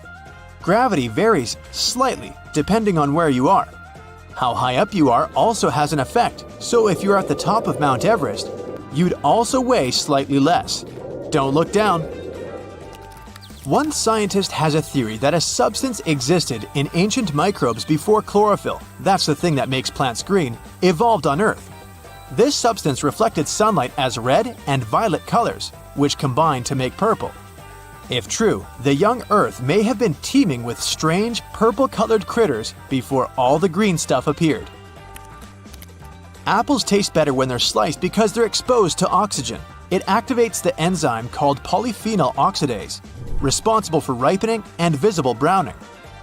The same thing happens when you hit an apple. The oxygen enters the apple through tiny cracks and it starts to ripen. Are you into white chocolate? Well, it's actually not even close to real chocolate. It's basically a mixture of sugar, milk, vanilla, and cocoa butter. Cocoa butter isn't enough for chocolate. It should contain chocolate liquor or powder. The only product that never expires, even if you don't store it in the fridge, is honey. It has a low pH and lots of sugar. That's why organisms that cause spoiling can't live in honey. If two pieces of the same kind of metal touch in space, they bond and get stuck together. It doesn't happen on Earth because water and air keeps pieces apart. People are more honest when they're tired. That's why most confessions are made during late-night conversations. Firefighters usually extinguish flames with wet water. It's water mixed with special wetting agents. These are chemicals that help water soak into objects and spread everywhere more easily. The Sun is an average-sized star, and still it could fit 1,300,000 Earths. The star is also 333,000 times as heavy as our planet. People have been able to spell their emails in Morse code since 2004. That's when a new symbol, @ was added to the code for the first time. The character is actually called a comma and consists of the A and C signals with no break in between. Linda is an intern at a dental clinic. She's walking up to her car with a coffee in one hand and a purse in the other. She takes out the keys, but they fall out of her hands. She puts the bag on the car's roof, picks up the keys, opens the door, starts the engine, and drives away. She pulls out onto the road and realizes she must have left her bag on the roof. Linda pulls over, gets out, and looks back. Her purse is on the ground. Linda's approaching it, but a truck runs over the bag. Her cosmetics, a cell phone, a book, and everything else is flattened and broken. Linda gets out a smashed curved tube of toothpaste. She squeezes the gel onto her palm. How is this possible? There should be a complete mess inside the tube, but somehow, these 3 colored stripes didn't mix. They're running parallel to each other with the same thickness. Linda decides to find out how it works. She comes home and puts the toothpaste in the freezer. After a couple of hours, she takes out the tube and cuts it in half. She sees a frozen substance with 3 colors inside. It seems they put the gel in the tube in this way, with 3 stripes. When you squeeze the tube, the paste comes out evenly. Okay, but why don't these colors mix inside? Linda finds out there's a whole science studying the deformation and flow of substances in liquid, gaseous, and soft solid states. They call it rheology. They use this science to create the necessary viscosity and density of toothpaste to prevent it from mixing inside the tube and turn it into foam as you brush your teeth. They put toothpaste in the tube from the backside with the help of a special machine. Different strips inside the tube have the same rheology. Under uneven pressures, they retain the same thickness and flow. When at rest inside the box, these strips have a more voluminous shape. But when you squeeze them, they get thinner as they approach the nozzle. They're released at the same speed and consistency, no matter how hard you press. The toothpaste regains the thickness after being pressed. It's like a marshmallow that returns to its shape after you've smashed it. Some dental companies equip their product with a small cylinder connected to the nozzle inside the tube. They fill the pack with white paste and put a small amount of 2 colorful gels on the sides of the cylinder. As you're squeezing out the toothpaste, it's passing through both sides of the cylinder and pushing the colored gel out of the container. Then, all of it comes through the nozzle in the form of 3 stripes. There are a lot of different patterns of toothpaste. It can be 3 stripes or just 1 color. But white, red, and blue are the classics. The white stripe is responsible for whitening teeth and removing the dirt. This is an essential function of toothpaste, so there's a lot of white gel. The blue stripe is responsible for fresh breath and protection from germs. The red color protects and strengthens the gums. This is not a strict rule, and companies may change the functions of the stripes however they want. Linda is a little dizzy from all this knowledge, but she seems to understand everything. She squeezes the toothpaste onto the brush and thinks, why does the brush have exactly this length? And why should the toothpaste cover it completely? Brushes have various shapes, but their proportions are generally explicitly created for comfortable cleaning. And here's a little secret about the amount of toothpaste. You don't need to cover the entire brush. 1 little pea size is enough to clean your teeth. Companies want you to run out of toothpaste quickly to make you buy a new one sooner. Linda is brushing her teeth and thinking how lucky she is to live in the 21st century. Toothpaste, dentists, and dentures. So many different ways to treat and care for teeth. She can imagine how difficult it was for people long before they invented dental technologies in the distant past. It seems they all had severe teeth problems and were in pain. But in fact, they didn't. Even cave people had much better teeth than we have now. Archaeologists found evidence of this. Many ancient skulls have a perfect row of teeth without cavities. Linda doesn't believe it. She looks at her electronic toothbrush. Those ancient civilizations must have had some secret technologies that we don't know about. But there were no dental technologies. To understand how they managed to keep their teeth so healthy, you first need to understand what a tooth is. On the inside, it consists of dentin, a flexible but durable substance. The outer part is covered with the most solid material in the human body, enamel. It's made of calcium and covers each tooth. And it's not just a strong shield.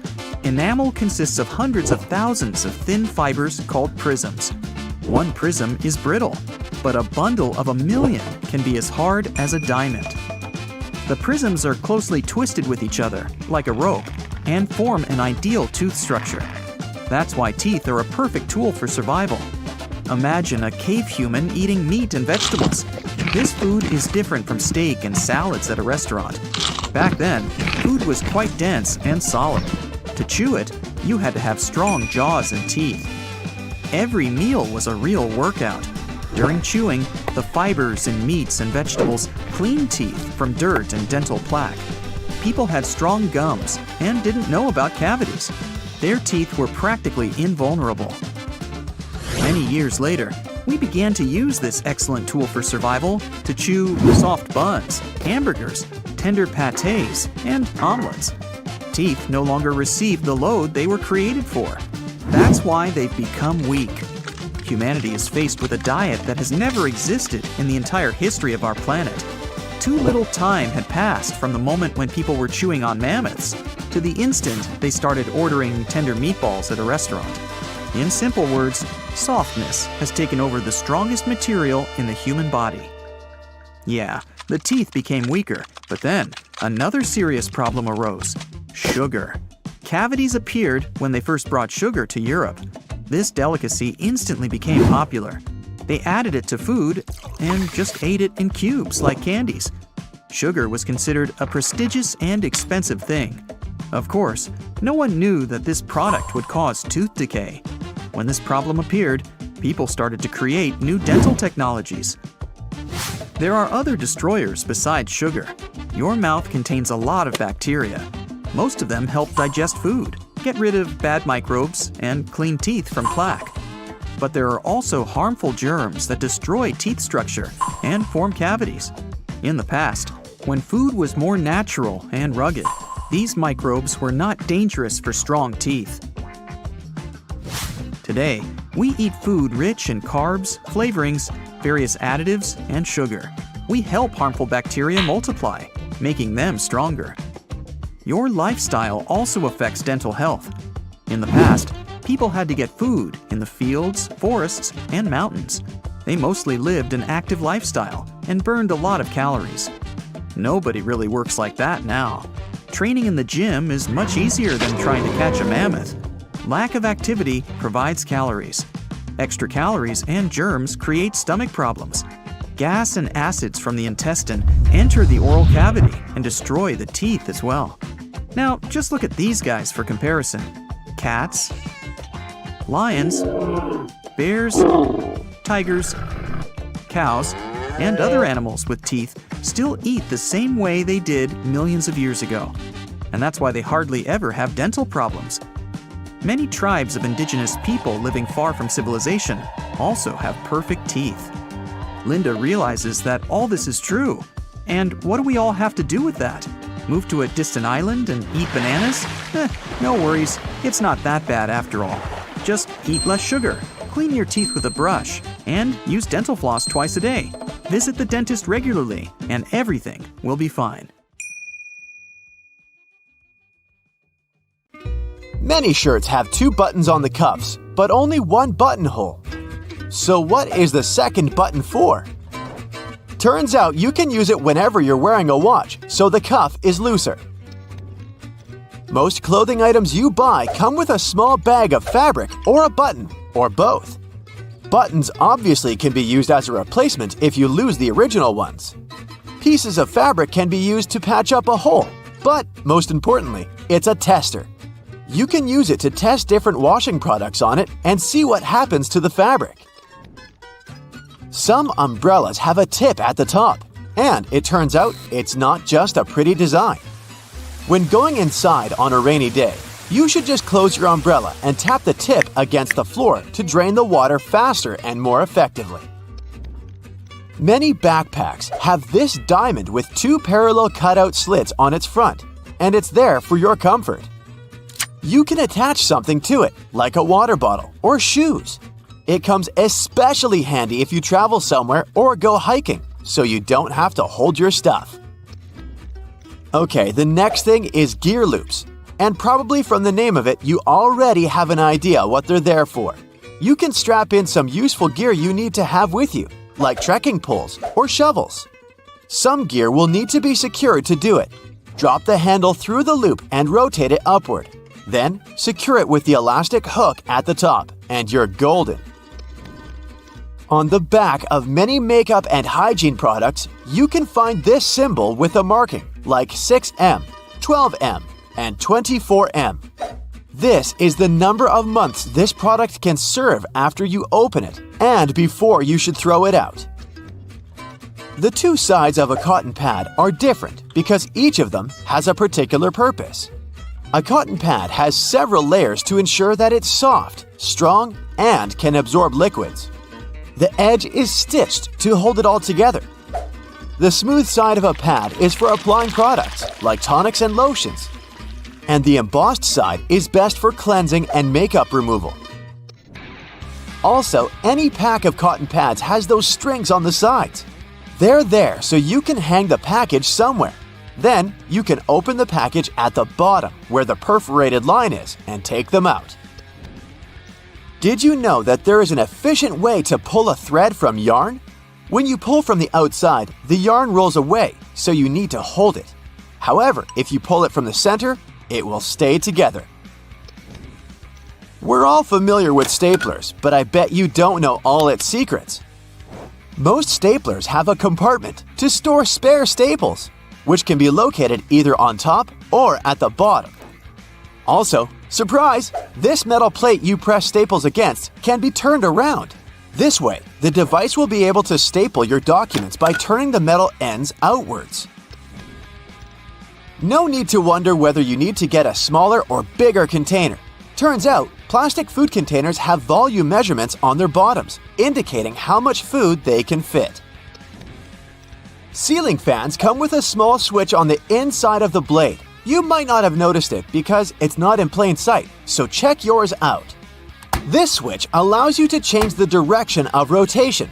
Now, why would you want to do that? The blades of a fan push the air in different directions, depending on the way they rotate. In the summer, you need the air to be pushed down to create the effect of a breeze. In the winter, the direction should be changed so that the air is pushed towards the ceiling. It then heats up before going down the walls. Have you noticed that the gas tank sign on cars' dashboards has a little arrow next to it? Well, this arrow has a purpose. It points at the side of the car where the gas tank is located.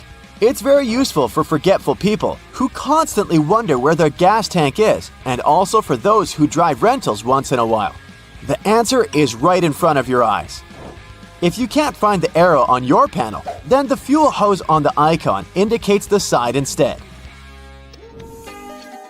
All car tires have 12-digit numbers printed on them, and they're actually important codes for car owners if they want to get the right tire. The first letter identifies the type of tire.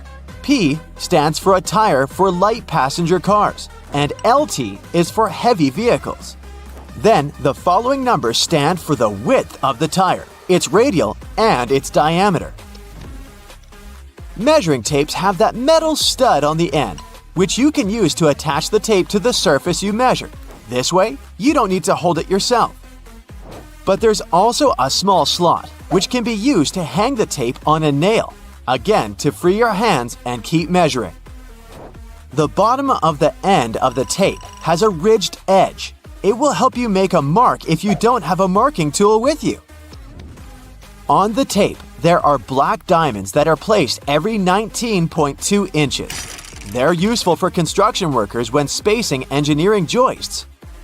They can also be useful for you if you want to hang something heavy, for example. The diamond will mark the exact center of a wooden joist. Those are placed 16 inches apart from one another. There, you can drill something to that center to make sure whatever you hang is safely attached to the joist instead of the unreliable thin wall. Pictures will survive, but it's particularly important if you're hanging something heavy. Did you know that batteries have an expiration date? Yes, it's printed right on their label, but I've never noticed it before. The expiration date doesn't mean you can't use it after that. It's more like a recommended usage period, after which the manufacturer can't guarantee full battery life due to deteriorated components. These little feet keyboards have are actually a standard. The height of a keyboard should be adjustable, allowing the angle between 0 degrees and 15 degrees. The reason to fold the feet out is for you to see the keys better, in case you don't type blindly. A little problem that comes with it is that, in this case, your wrists are bent, and it's not good to keep them in this position for a long time. Pans have those holes on the ends of their handles. They're not just there for you to hang them. You can also place your cooking spoon in there. It'll hang right above the pan, and the sauce will not spill around. Make sure to tap off the sauce or food beforehand, though, so that it doesn't go down the spoon's handle. Stickers with numbers you can find on fruits can tell you some information on how the food was grown. A 4-digit code that starts with a 4 means that the fruit was grown conventionally, meaning it contains chemicals and pesticides. So your best choice should be a fruit with a 5-digit number. And if you see the number 9, it indicates that the fruit is certified organic. On the bottom of plastic bottles, you can often notice a mark of a triangle with a number engraved in the middle. This number specifies the type of plastic that was used to produce the bottle. These codes help people and local recycling centers to sort returns. Products that were made of plastic of types 1 and 2 are the easiest ones to recycle. Plastics of types 3 through 7 are tougher to recycle. So get this, an extra hole at the upper part of the sink has multiple hidden functions. First, in case someone forgets to close the tap, the water won't overflow and the bathroom won't get flooded. Second, thanks to that hole, the water drains faster and it gives an escape for the air, helping the water flow down. Those 2 holes on a side of any Converse shoe are not only to let the stinky air out. Sure, breathability is important for any athlete. The second reason is that athletes lace through those holes to get a better grip. Donuts have a hole in the middle and it doesn't stand for O in donut.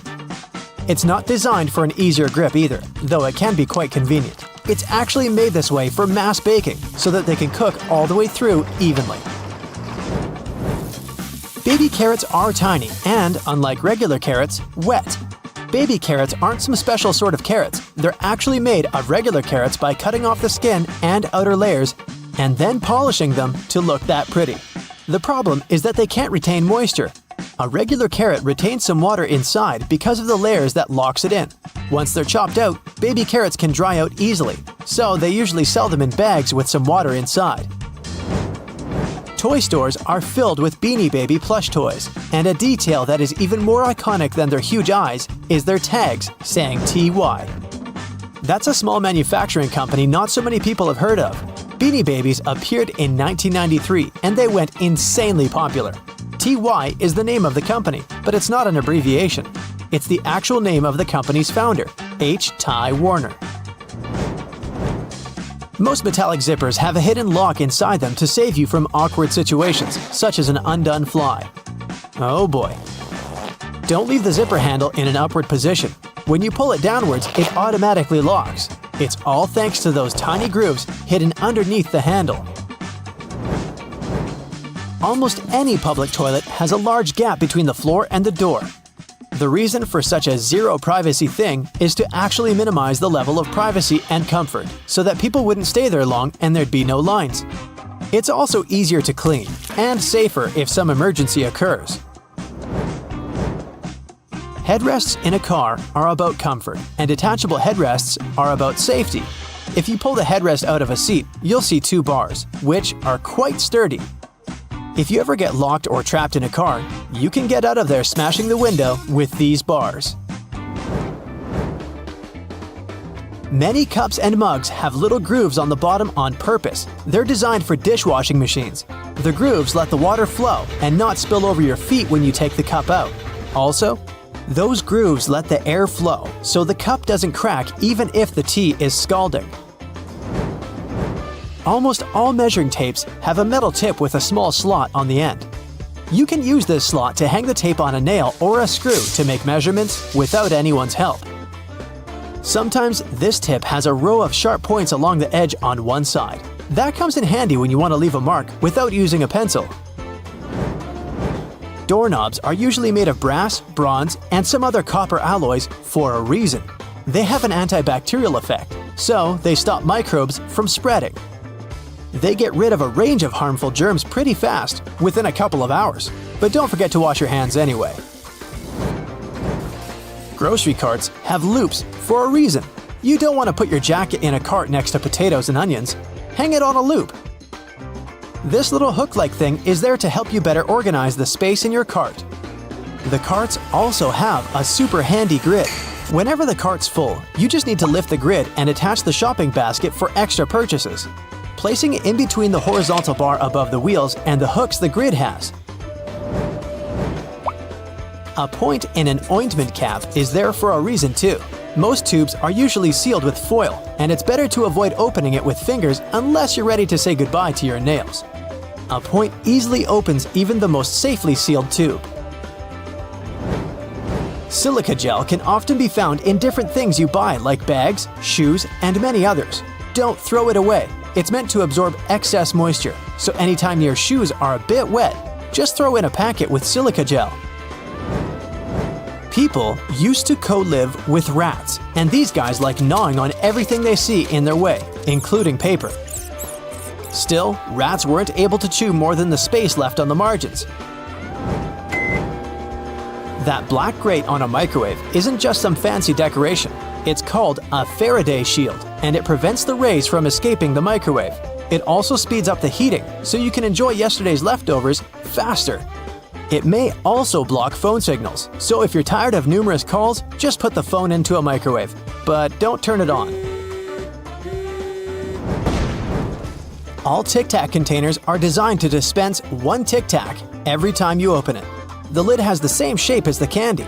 Turn the container upside down, gently shake it, and open it slowly.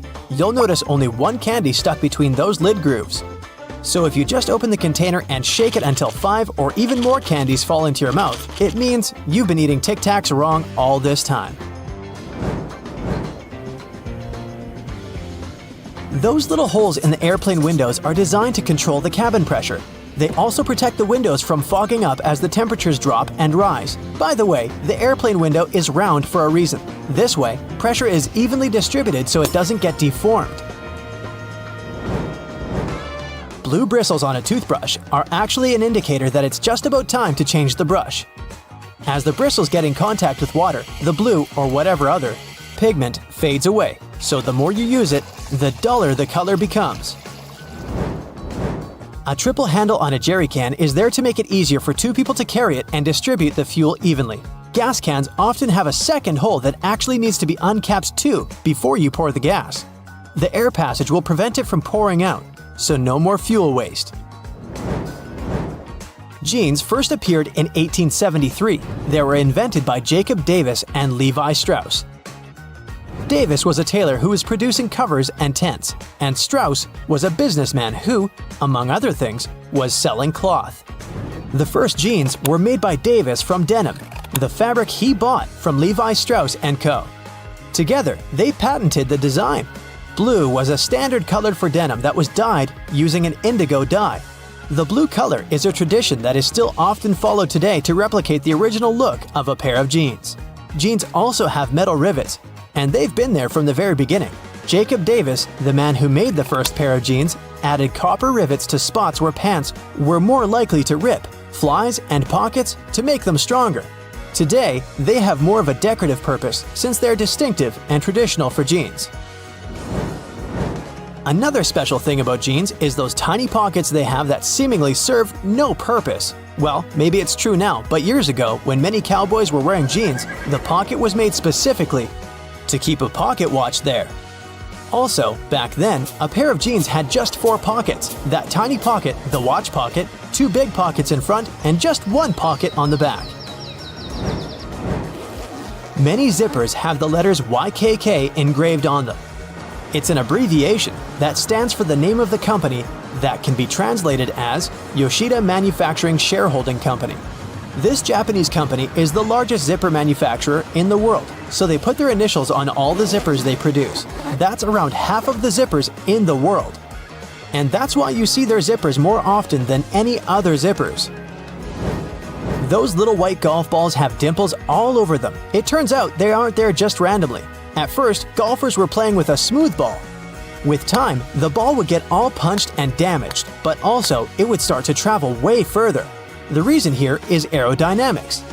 Dimples allow the air to flow more smoothly around the ball, taking it further. So the idea was adopted and the balls got their dimples all around, allowing them to travel longer distances. What's hiding inside Coca-Cola cans and regular household batteries? Why do magnets affect breakfast cereals? Do crosswalk buttons actually work, or are they just useless decorations? What does that USB symbol really mean? I'm not sure I know the answers to these and similar questions, but I'm eager to learn the truth together with you. Let's find it out. Coca-Cola cans have a secret few people know about. Here's a Coke can. Let's submerge it in a highly corrosive alkaline solution. The aluminum dissolves due to a process known as hydrolysis, and we can see a plastic liner inside the can. It's made from a polymer or epoxy resin and serves as some kind of a protective barrier between the aluminum walls of the can and the rather acidic soda. Despite a popular myth, household batteries don't actually contain liquid, and if you accidentally cut them open, no toxic liquid will spill. Most of them are dry cell batteries, which are made of electrochemical cells. Those convert chemical energy into electrical energy. Larger batteries often house numerous small cells within them too. Even Tesla vehicle batteries consist of multiple small cells. When combined, they easily provide the necessary voltage. Most toothbrushes have differently colored bristles, but they aren't just pleasing to the eye. Those bristles, often blue, have a functional purpose. They're called toothbrush indicators, and their colors fade as you use the brush. The American Dental Association recommends changing your toothbrush at least 4 times a year. And by getting paler, these bristles help you figure out when it's time to replace your toothbrush. You'll probably agree that there's no better snack than a pack of chips. Some are flat, others have ridges. Is it just aesthetics? Not really. The main purpose of those lines on some kinds of chips is to help with the distribution of spices and seasonings. In other words, all those substances that make your chips taste like cheese are mostly stored inside the lines. Plus, the lines make chips crunchier. Now this one might be a surprise, but some breakfast cereals are magnetic. That's because they're often fortified with iron in the form of a fine powder. Due to the added iron, cereal flakes get attracted to magnets. All this may sound kinda alarming, but in reality, the iron content in the flakes is minimal and doesn't pose any threat to your health. That clear fluid in gel pens is called the ink follower or stopper fluid. The gel in such pens contains pigment particles dissolved in a polymer solution. The main task of the stopper fluid is to be a barrier to prevent the gel from evaporating or leaking out. Without this transparent fluid, your gel pen wouldn't function. The fluid always stays in one position and doesn't get dissolved with the gel. Neither does it move backwards or flow out of the pen. Many pedestrian crosswalk buttons, namely in New York, are placebo buttons. They do literally nothing when you press them. Originally, they were functional after being introduced in 1964, but today, most of them don't affect traffic lights, which are programmed based on the real needs of the traffic flow. Why do such buttons even exist then? It's a simple psychological trick, providing you with an illusion of control. You might have noticed that movie theater seats are almost always red. This choice isn't random, it has strategic importance, which is rooted in visual science. The thing is, red light has a longer wavelength. It means that it's the first color to disappear in low light. It allows the audience to concentrate better on the screen once the movie begins. Such a design choice enhances the viewing experience by minimizing distractions. Speed bumps are crucial for pedestrian safety, but at the same time, they can seriously increase car emissions due to the non-stop acceleration and deceleration they cause. To address this issue, some cities like London are testing fake speed bumps. Those are optical illusions painted on the road. They look raised from a driver's perspective, but in reality, they're flat. Authorities hope that this approach will slow down drivers without having a negative impact on the environment. Soda bottles are always filled in such a way that there's some space between the liquid and the cap. That's because soda contains carbon dioxide. It's a gas that can expand once the bottle's heated. If there's no gap in the bottle, it can break because of the pressure building inside. Also, when you open your drink, the gases go out in the form of bubbles, making the drink overflow. The gap helps with this problem too. The USB symbol, looking like a trident, has always sparked multiple speculations about its origin.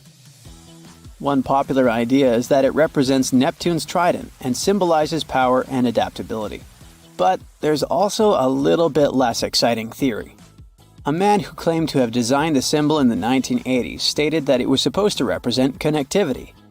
The large circle symbolizes a computer, while the attached shapes, the circle, the triangle, and square, stand for different outputs. The design of a tennis racket has a specific feature known as the throat. It's an open space below the head of the racket. This space isn't just for storing balls, it also improves the racket's aerodynamics by letting air pass through. It seriously reduces drag during swings. Speaking of tennis courts are usually built with a north-south orientation.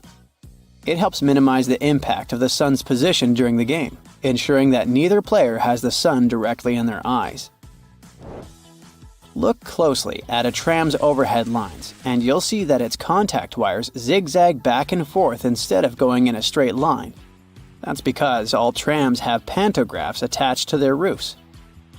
The upper part of the pantograph is gradually worn down by the overhead wire and eventually needs to be replaced. To wear it down evenly, the wire is not installed strictly along the tram's path, but in zigzag patterns. As the tram moves, the pantograph slides along the wire, and it wears down evenly. Those cone-shaped water cooler cups? Their shape is intentionally designed to prevent users from setting the cups down. This allows employees to minimize the risk of spilling water on their desks around various electronic devices. Plus, less material is used to produce cone-shaped cups, which makes the process less wasteful and more cost-effective. It also kinda supports sustainability by encouraging people to drink their water quickly and dispose of their cups immediately after. Most suitcases have 2 zipper pulls, and it serves several purposes. First of all, if one zipper fails, the other can keep the suitcase closed. Even better, having 2 zippers allows you to have easier access to small sections of your suitcase without having to open it entirely.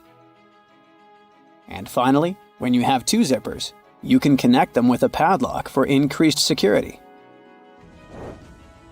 Some plastic milk containers have dents on their sides. These dents serve several purposes. When milk spoils, it usually causes swelling and high-pressure buildup inside the container. That's when the dent pops out and doesn't let the jug blow up. Plus, if you decide to freeze the milk, it will expand like any other fluid. And then again, the indentation will pop out and prevent the container from breaking inside your freezer. If you ever had a problem figuring out why fake pockets exist, you need to hear this. The main reason is that if a clothing item has a specific cut or shape, pockets may spoil it. They can alter the item's shape either in the warehouse or already on the retail rack. The solution? Getting rid of the pockets in key areas. Plus, fake pockets are obviously cheaper, and they don't get stretched out. The thermos wasn't actually invented to keep your coffee warm. It was made by a Scottish scientist who wanted a safe place to keep his chemicals at a stable temperature. So, he took 2 bottles, put the smaller one inside the bigger bottle, and vacuumed out the air between them. Have you ever stopped to think about the thrilling secrets of day-to-day modern life on planet Earth? I'm talking about tiny windows in washing machines and little holes in airplane windows. If you haven't got a clue of what I'm talking about, tag along and allow yourself to be as surprised as I was when I found out. Remember the drawer at the bottom of your oven? Maybe you've been ignoring it all along or using it to store pots and pans. Well, even though it can serve this function, that's not the only thing it's there for. The best way to use the bottom drawer is to keep your meal heated while you're waiting to serve it. Genius, right? Talking about secret doors, have you noticed that most washing machines have little flap doors at the bottom too? These doors actually serve as drain traps. It's where all the items that we put to wash together with our jeans and jackets go to. It's a type of collector, let's say, of small items. It stops them from getting into the main drain pipes and clogging them. It saves us hundreds of dollars in repairs each month. Now, who hasn't gone through the confusing task of having to measure how much pasta to cook for one serving? Well, here's the solution: the holes in the center of pasta spoons. They were actually made for measuring the exact amount of dry pasta you need for one serving. If you try stuffing wet cooked pasta through it, well, good luck with that. On a similar topic, have you ever wondered why pen caps have holes in them? Maybe you thought it was a design feature to regulate air pressure. But in reality, these holes have a much simpler and more important function: to reduce the risk of choking. Now, lots of people love to bite on their caps, and this tiny hole prevents them from choking in case they accidentally swallow a cap and it gets stuck in their throat. For kitchen lovers, there's a hidden secret right in front of your eyes that can change your life. Think pans. Now think handles. Right, they have holes in them. As it turns out, these holes were designed to hold the spoon you're using for cooking. And instead of dripping sauce all over the stove or your kitchen floor, you can place the spoon in the hole and let it drip the sauce directly back into the pan. Woohoo! Speaking of everyday items, and I was, most doorknobs are made of brass because this material makes them naturally germ-free. Unlike plastic ones, brass doorknobs are kind of magical. They can disinfect themselves without you having to clean them. Neat, right? Have you ever noticed that at the bottom of a measuring tape there is a little dip? You can find it in that metallic part you need to pull on to measure something. Well, that dip is actually the exact size of a regular nail. It was designed for people to place the tape on top of a nail and use it as a support while they stretch the tape. Well, I can't wait to try it out for myself. As for the margins in your notebook, they were invented to protect people's notes from mice. No, the mice weren't copying your answers for the math quiz. Actually, there were times when people had to cohabitate with rats and mice that often chewed on paper. So, to prevent information from getting completely lost, people created margins. This way, texts were moved closer to the middle of pages and remained unharmed by rodents. Perhaps this is where to digest information came from. And what about those tiny holes at the bottom of airplane windows? They have an extremely important function of regulating the air pressure inside the cabin. In other words, they help planes fly high up in the sky. Big responsibility, right? By the way, tray tables on an airplane are the germiest places inside the entire cabin. Studies showed that the trays had 8 times the amount of germs on the toilet flush button. Now, how about we cut a commercial airplane in half and see what's inside? Well, it would look more or less like this: rows of seats on top and everything else that needs to be stored at the bottom. I'm talking about passengers' luggage, emergency supplies, parts of the wing system, and so on. Moving on to bowling balls. Yes, I know it's a clumsy transition. Anyway, have you ever wondered what the insides of a bowling ball look like? If you have cut a professional ball in two, you'll see a familiar shape. Look closely. Do you see it? Doesn't that look like the logo of Brightside? Anyway, professional bowling balls are different from the ones in your local bowling alley. That's because they're designed to make fancy moves. They actually have some really complex engineering inside. They're shaped to help skilled professionals get more strikes. The weight of professional bowling balls is designed to be projected inward as they travel down the bowling lane. This makes it harder for them to get into the gutters on the sides of the lane. Speaking of balls, let's take a look inside a baseball. To make it light and aerodynamic, producers use several different layers. Starting from the core, we have a cork center enveloped by black rubber. Then there's a layer of red rubber, followed by 2 or 3 alternating layers of wool yarn. After that, there's a visible white leather cover and that beautiful red seam on the side, stitching it all together. And what if you had X-ray vision and managed to look inside a human bone? Ooh, spooky! I'd say what calls most attention is this spiderweb-like situation at the center of the bone. In reality, it's a highly condensed and complex structure of nerves that you have inside your bones. Aren't you lucky? Now, I've got a riddle for you. What is round, can be found near the ocean, and looks like an aerial view of the Guggenheim Museum in New York City, the one that's made almost entirely of ramps? If you said a nautilus shell, hey, then you guessed right. A nautilus is a shellfish whose house you can find in countless souvenir stores near the beach. It's made up of 2 layers, a matte white outer layer and an iridescent white inner layer. And if you were to cut it in half, it would look very similar to the insides of the Guggenheim Museum. Aloe leaves are good for healing purposes and also for hydration. But if you managed to look inside of an aloe leaf, the image you'd see would be satisfying and very relaxing. Who hasn't dreamed of a pool filled with jelly? Now, there seems to be nothing more mundane and regular than a tube of toothpaste.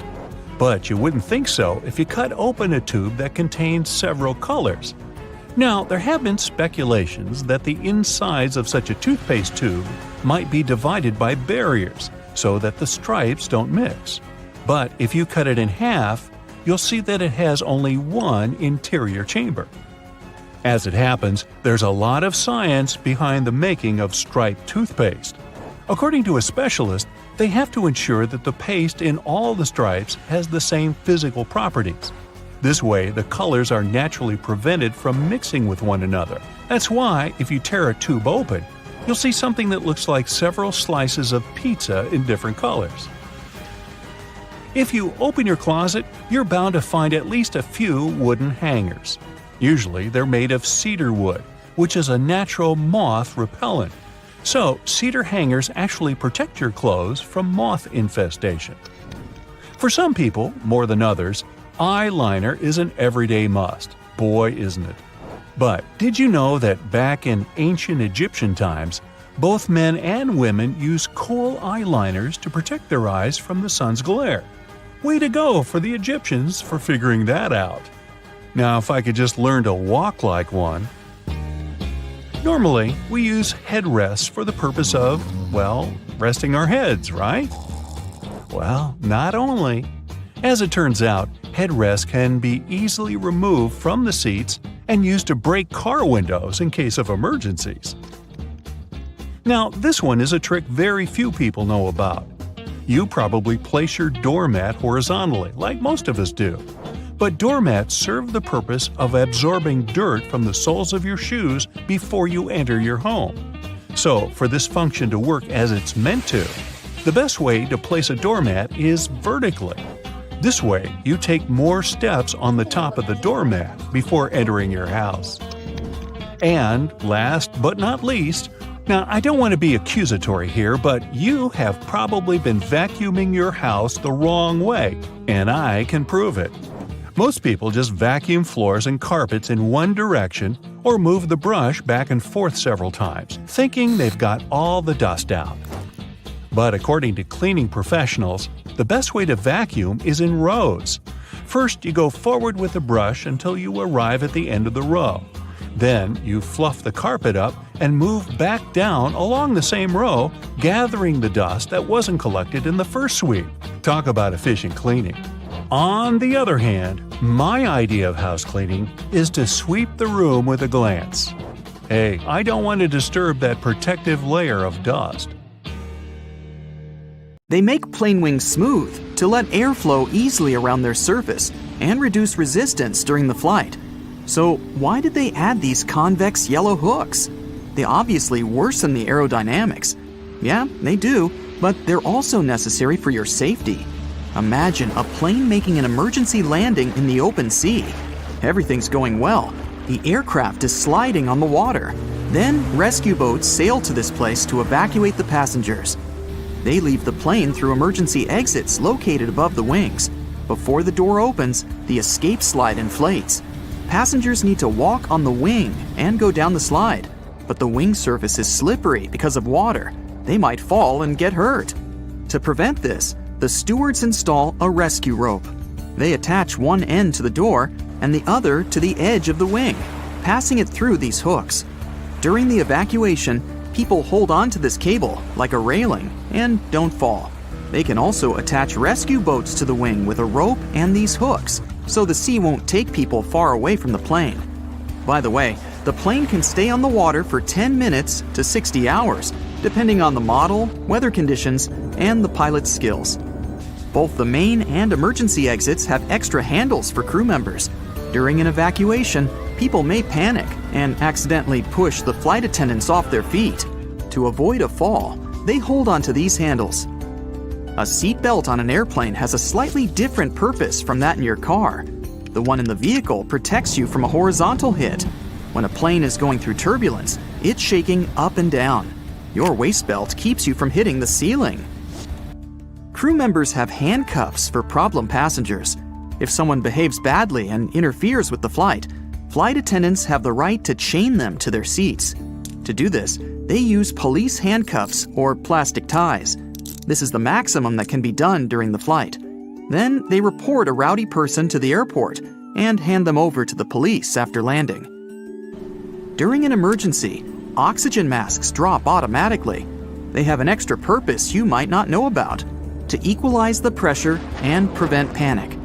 Air pressure can change because of turbulence. So, among other things, the masks help passengers stay calm. Your seat is your safe haven. That life jacket under it won't let you drown. Also, the seat's surface is made of waterproof material. If water gets into the cabin, the seat will save you from freezing, since it won't get wet. It's also fireproof. The cover can prevent the fire from spreading through the cabin.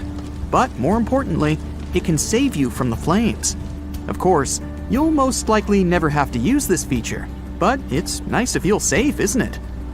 You can use the tray table in the seat in front of you like a hammock. Just tie a belt, a blanket, or a towel around the table and stretch your feet out. You might have noticed black triangles on the wall above the seats. For you, as a passenger, they may indicate the seats that have the best view of the wings, where you can take the most beautiful flight photos. But the triangles weren't created for your camera. The crew members monitor the condition of the aircraft through windows under these signs. Suppose the wings freeze, the engine catches fire, or the pilot receives a signal about some problem. In that case, the crew will quickly move to the triangles and assess the situation. And there you are, sitting under the triangle, looking at the wing and thinking, why are the wings located in the lower part of the plane? They could install them above the windows or right in the center. Actually, some planes have them in the middle and higher up, and each location makes sense. The engine and turbines are under the wings. It's much easier to repair them since they're close to the ground. And in case of an emergency landing in the sea, the wings act as a rescue cushion. They help to keep the plane on the water. Empty fuel tanks under the wing can also help the plane stay on the surface. But this position has certain risks. Debris can get into the turbines on the runway. Fortunately, this is unlikely to happen since they carefully clean it. Planes with wings in the middle get the least air resistance. That's why they build fighter jets and supersonic aircraft this way. Big cargo planes have wings in the upper part of the hull. Thanks to it, the aircraft stays close to the ground. It makes it easier to load cargo. Also, it's safer to land on unprepared runways with high wings, since debris won't get into the turbines. The aerodynamics of these planes works better thanks to such wings. They get less air resistance and deliver cargo faster. Oxygen inside the masks is a combination of chemicals. The transportation of oxygen tanks is too expensive for the airline. They take up a lot of space and increase weight, which leads to extra fuel consumption. Therefore, they use a chemical oxygen generator. It's located in the panel above your head. There's a small tank with barium, sodium, and potassium compounds. They mix and create a hot chemical reaction that releases oxygen and passes it into the mask. Small holes in windows save the glass from breaking. The air pressure inside the aircraft is much stronger than that outside. The difference is so big that the air can just break the glass from the other side. To prevent this, they drill small holes. The air penetrates there and reduces the load on the window. By the way, they have a round shape for the same reason. It's ideal for an equal distribution of air. If they were square or triangular, air streams with moisture would accumulate in the corners. It would lead to destruction. Plus, all water gets dried out thanks to the hole. Windows are made of triple glass. The outer glass takes the pressure. The middle one works like a fuse. The third layer protects the second one from passengers who like to touch it. Technically, the plane could fly with one layer, but it would be dangerous. They also installed extra protection for the wheels. They experience huge loads during landing, but don't worry, they won't burst. The tires can withstand pressure 5 to 7 times bigger than they actually get. See the toilet sign on the door? There's a secret latch under it. Crew members can unlock the door from the outside, so don't expect complete privacy. Of course, it's prohibited for other passengers to do that. The cabin crew can open it in case of emergencies. When flight attendants pass through the cabin during the flight, they always touch the upper shelves above the seats. They don't check if the luggage compartments are closed. Along the bottom of these compartments, there are handles in the form of jagged edges. Flight attendants hold on to them not to fall. It's a pretty convenient thing, especially for those who don't like touching the seats with sitting passengers on the way to the toilet. There's an important reason why they install turbines under the wings. Previously, they put them in the plane's tail to improve the aerodynamics of the flight. If one of the engines stopped working, the cabin wouldn't shake so much. Yes, planes can fly with one turbine running. Also, the wings were thinner and streamlined thanks to turbines in the tail, which was also good for aerodynamics. But it turned out that such a location meant additional costs. The engine in the tail was inconvenient to maintain. They used to place it high, so people needed special equipment and extra time to service it. And of course, it affected the ticket price. They started to install turbines under the wings to save money and time. Have you ever noticed the flashing light in the cabin before takeoff? This happens when the pilot disconnects a plane from the airport power supply and switches to the onboard one. This rapid transition may cause flashing.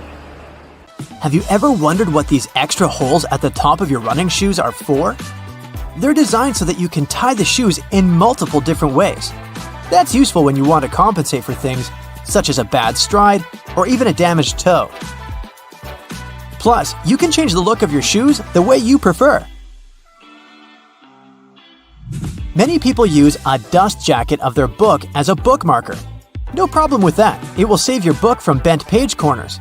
But the primary purpose of a dust cover is to keep the book safe from distortions. For instance, if you spill juice or drop some of the food on your book while reading it. The Tic Tac dispenser has this little groove on its top, so you can dispense only one Tic Tac at a time. Even though, let's be honest here, nobody does that. Most of us just spill a whole bunch at once, and then we wiggle all those extra Tic Tacs back in. Those rubber bumps you see between the tire treads are there for your safety. The raised edges tell you what the minimum height of your tread is. If the bump and the edges are even, it's time for you to visit the tire shop as soon as possible. But if the bumps are well beneath the level of the edges, you're good to go. What about that black grating on the microwave window? It's something called a Faraday shield. And it's there to prevent microwaves from getting away and turning the entire room into a Faraday cage. If the microwaves escape, your meal won't cook properly either. So yep, the cage is not there to make it difficult for you to see your meal while it's cooking. It's keeping the electromagnetic energy inside. How about a wrench-compatible screwdriver? Cover your screwdriver with the end of your wrench and you can increase its torque. That's why the head of your screwdriver is designed the way it is. When you have odd angles, you can use this strategy. You've probably heard those myths, the blue side of the eraser can erase the pen? False. Its purpose is to erase a pencil, but in case you're writing something on heavier paper. The blue side can remove smudges you see after using the pink eraser too. Have you ever wondered why oranges in supermarkets mostly come in the red mesh bag?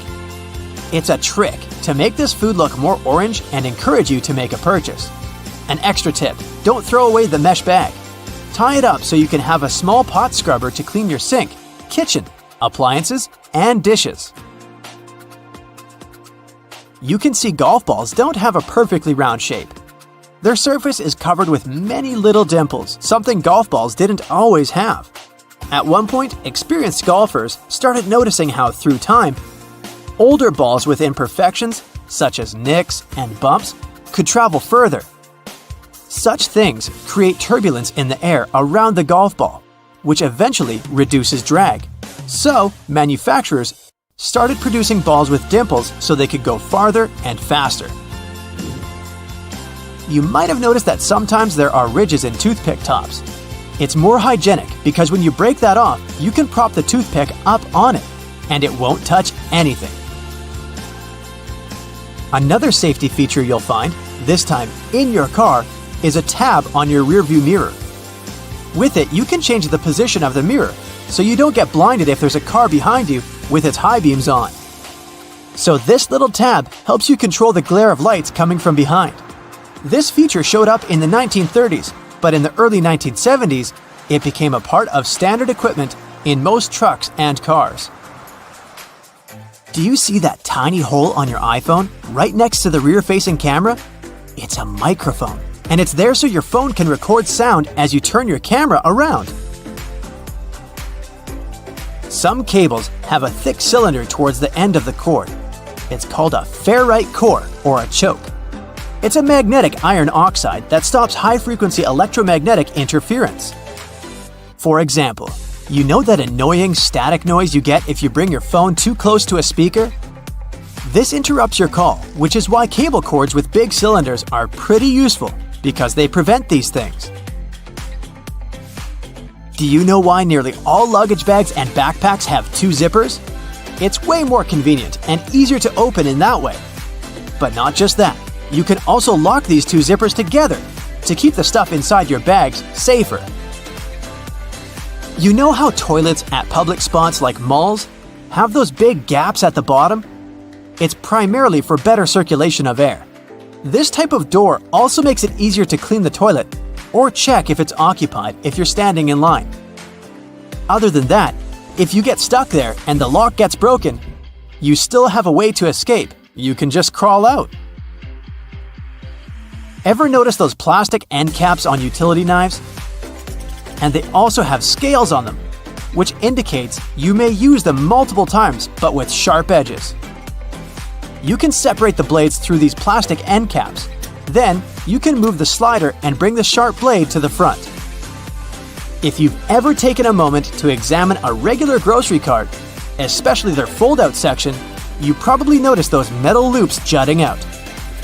They're designed to protect the items you carry in your cart. You can use them to hang bags with soft items. You don't want to accidentally squish with heavier products, like bread, or easily breakable things like eggs.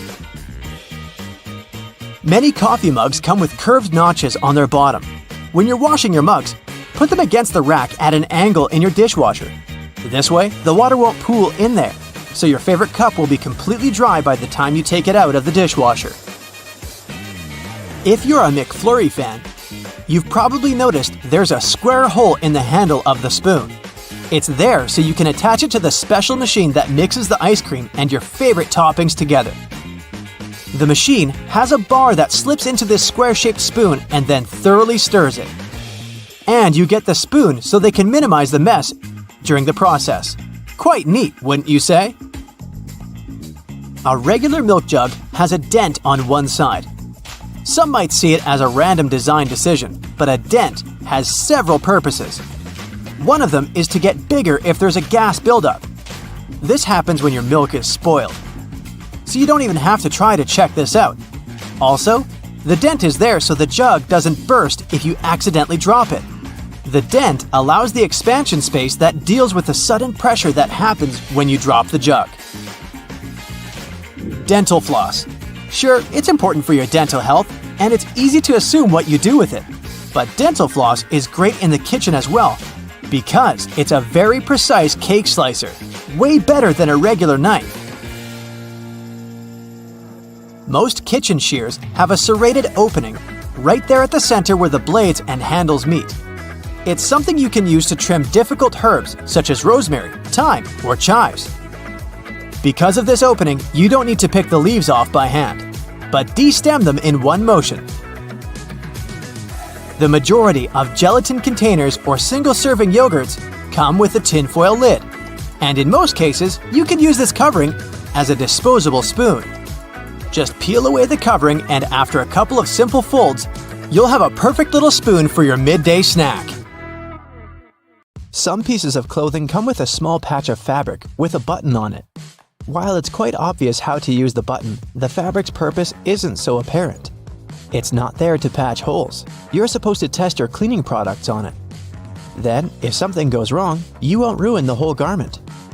The seemingly random dime-sized hole in the elevator door is actually a keyhole. If the elevator doors get stuck, an operator can open them manually by inserting a special key in this hole. The same tool is used when an elevator needs routine maintenance. Some plastic milk containers have dents in their sides that serve several purposes. For one, if milk spoils, this process can cause swelling and high-pressure buildup inside the container. That's when the dent comes in handy. It pops out and doesn't let the jug blow up. Plus, if you decide to freeze the milk, it'll expand like any other liquid. And then again, the indentation will pop out and prevent the container from bursting inside the freezer. A first-timer might think that Chinese takeaway boxes have a peculiar shape. The more experienced diners know that by unfolding the sides of these containers, you get a paper plate with the food already sitting on top. The lines on plastic solo cups can help you measure out liquids and non-liquids too. From the bottom up, those lines coincide with the measurements of 1, 5, and 12 ounces. The lowermost line is the perfect portion of mouthwash. The middle one is a serving of cereal for breakfast, and the topmost is the amount of water recommended to drink 4 to 5 times a day. Striped toothpaste will always come out in stripes even if you mash the tube with all your strength. No magic involved though. The product is very dense and viscous, so it doesn't mix well. The white, blue, and red parts of the toothpaste are pushed down at an even rate thanks to their similar physical properties. And viscosity helps the stuff be pushed down and out from the edges first, so no matter how hard you try, there will always be those perfect stripes.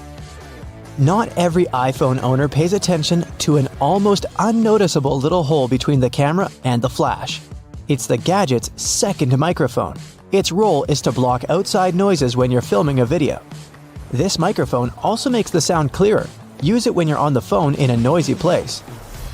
Dental floss can slip out from your fingers and tangle. To avoid such problems, tear off a piece and floss and tie its two ends together. It will be much easier to use and won't hurt your hands.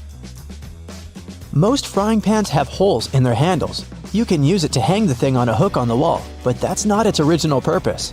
When you're cooking something in the pan, the hole in the handle is there to hold your messy spoon. It's especially important for plastic utensils because you can't leave them in the pan for long since they can melt. Some toothpicks have several grooves on the blunt end. When you need to use one, break off the grooved end and put it on the table. It'll serve as a rest to keep your toothpick from touching the surface. You've probably noticed that most soft drink lids have ridges and 3 bumps on them. With their help, the lid can turn into a coaster once you put it on the table and place the cup on top of it.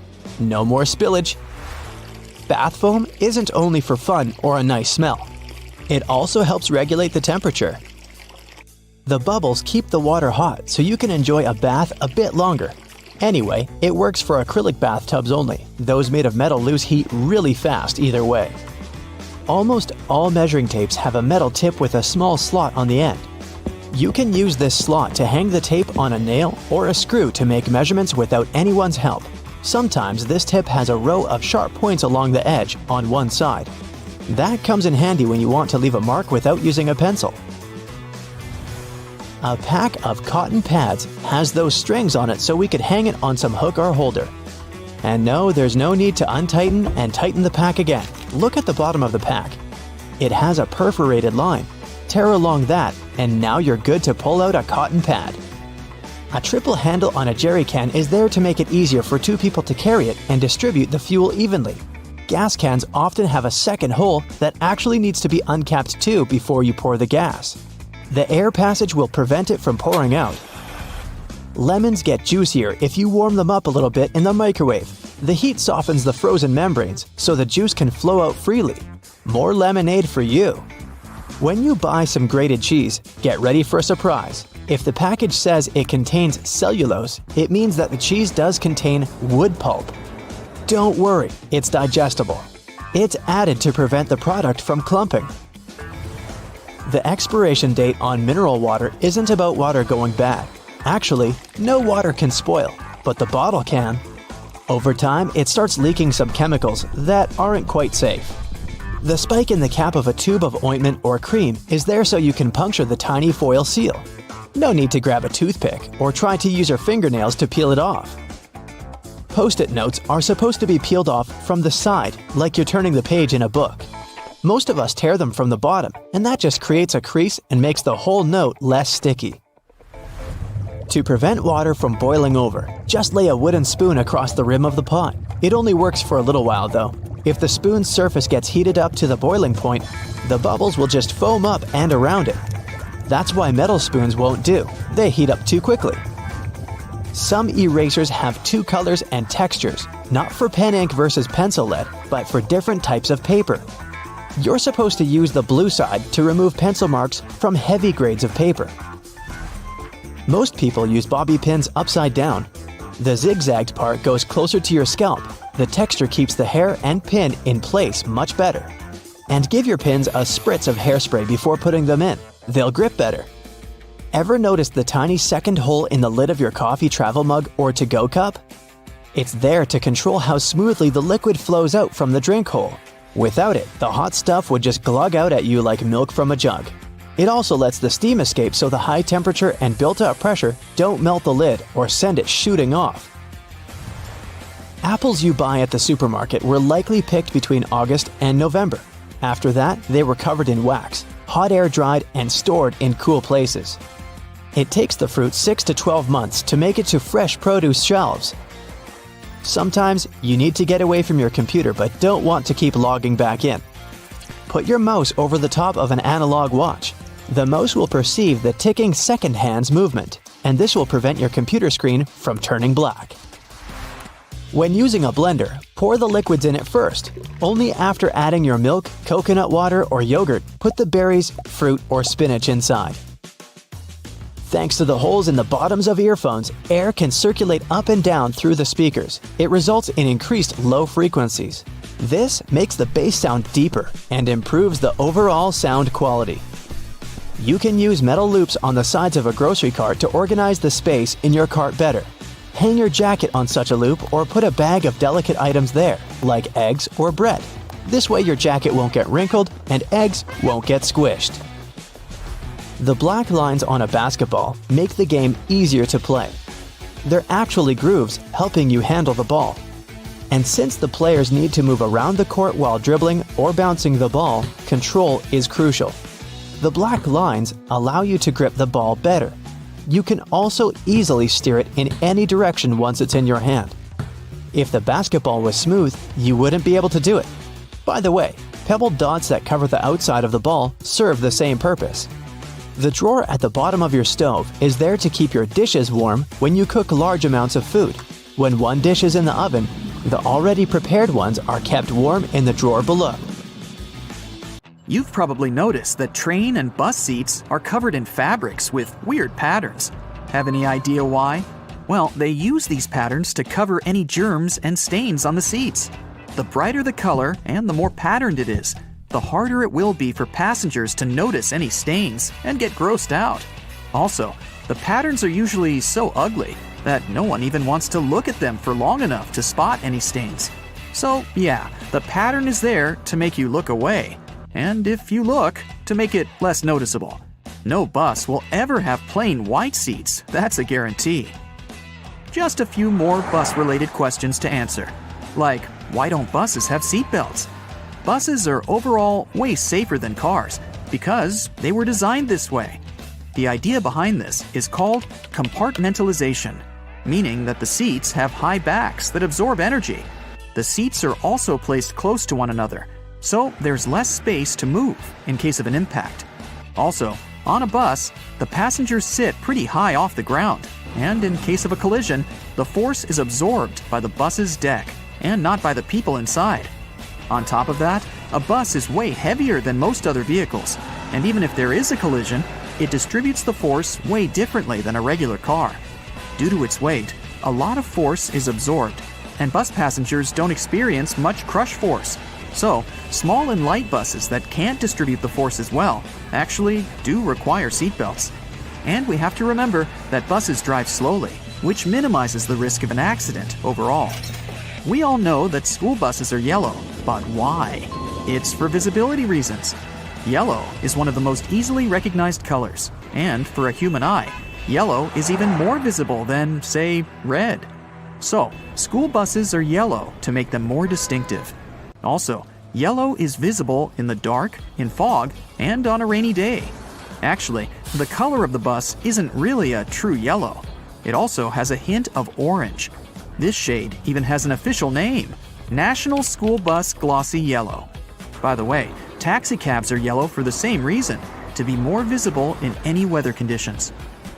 Also, buses have huge steering wheels, and I finally learned why. Buses are bigger than regular cars, and they're also way heavier. So it's harder to turn a bus around, and way more strength is required to do so than when you drive a car.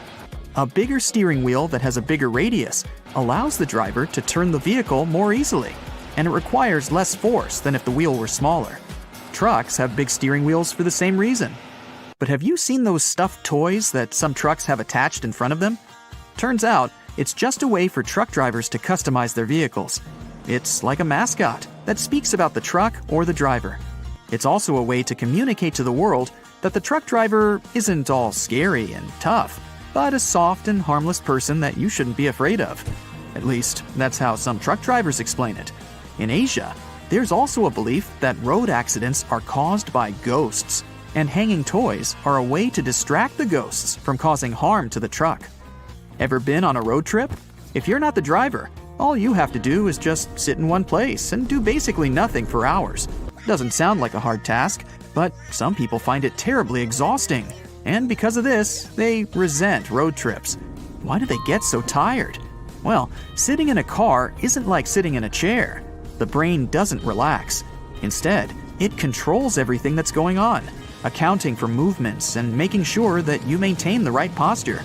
Your brain is constantly working, exchanging bits of information with your muscles, so your body is working. Some people get tired because of this. If you aren't doing much, it doesn't mean that your body isn't doing much. Train rides are way more tolerable because trains don't stop or change speeds as often as cars do.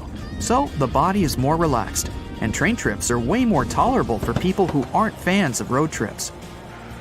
Another mystery is why it's way harder to stand still in the same spot for 30 minutes in comparison to, for example, walking for 30 minutes. Again, it sounds like you're not doing anything when you're standing. So why is it so tiring? Well, standing is a pretty hard task for your body. When standing, the muscles in your legs work very hard to support the mass of your whole body. If you're standing, there are not many muscles working, and only a few of them have to do all the work. When walking, there are more muscles working at the same time, so it's easier. Also, when standing, both of your legs are working without stopping. But when walking, each of them gets a tiny break each time you step using the other leg. Why is it that the same book can have different covers? There are several reasons for this. First, the cover may vary because of the target audience. An edition of a book that is being marketed to older people is usually different from the edition aimed at younger people, with the one for younger people usually being brighter and cuter. The cover can also depend on the country the book is being sold in, trying to attract as many buyers as possible based on the tastes of the population. Next, books vary from edition to edition. At first, a book is printed in hardcover in small quantities to see how it'll do on the market. If the book is a relative success, there is another edition printed, often in trade paperback.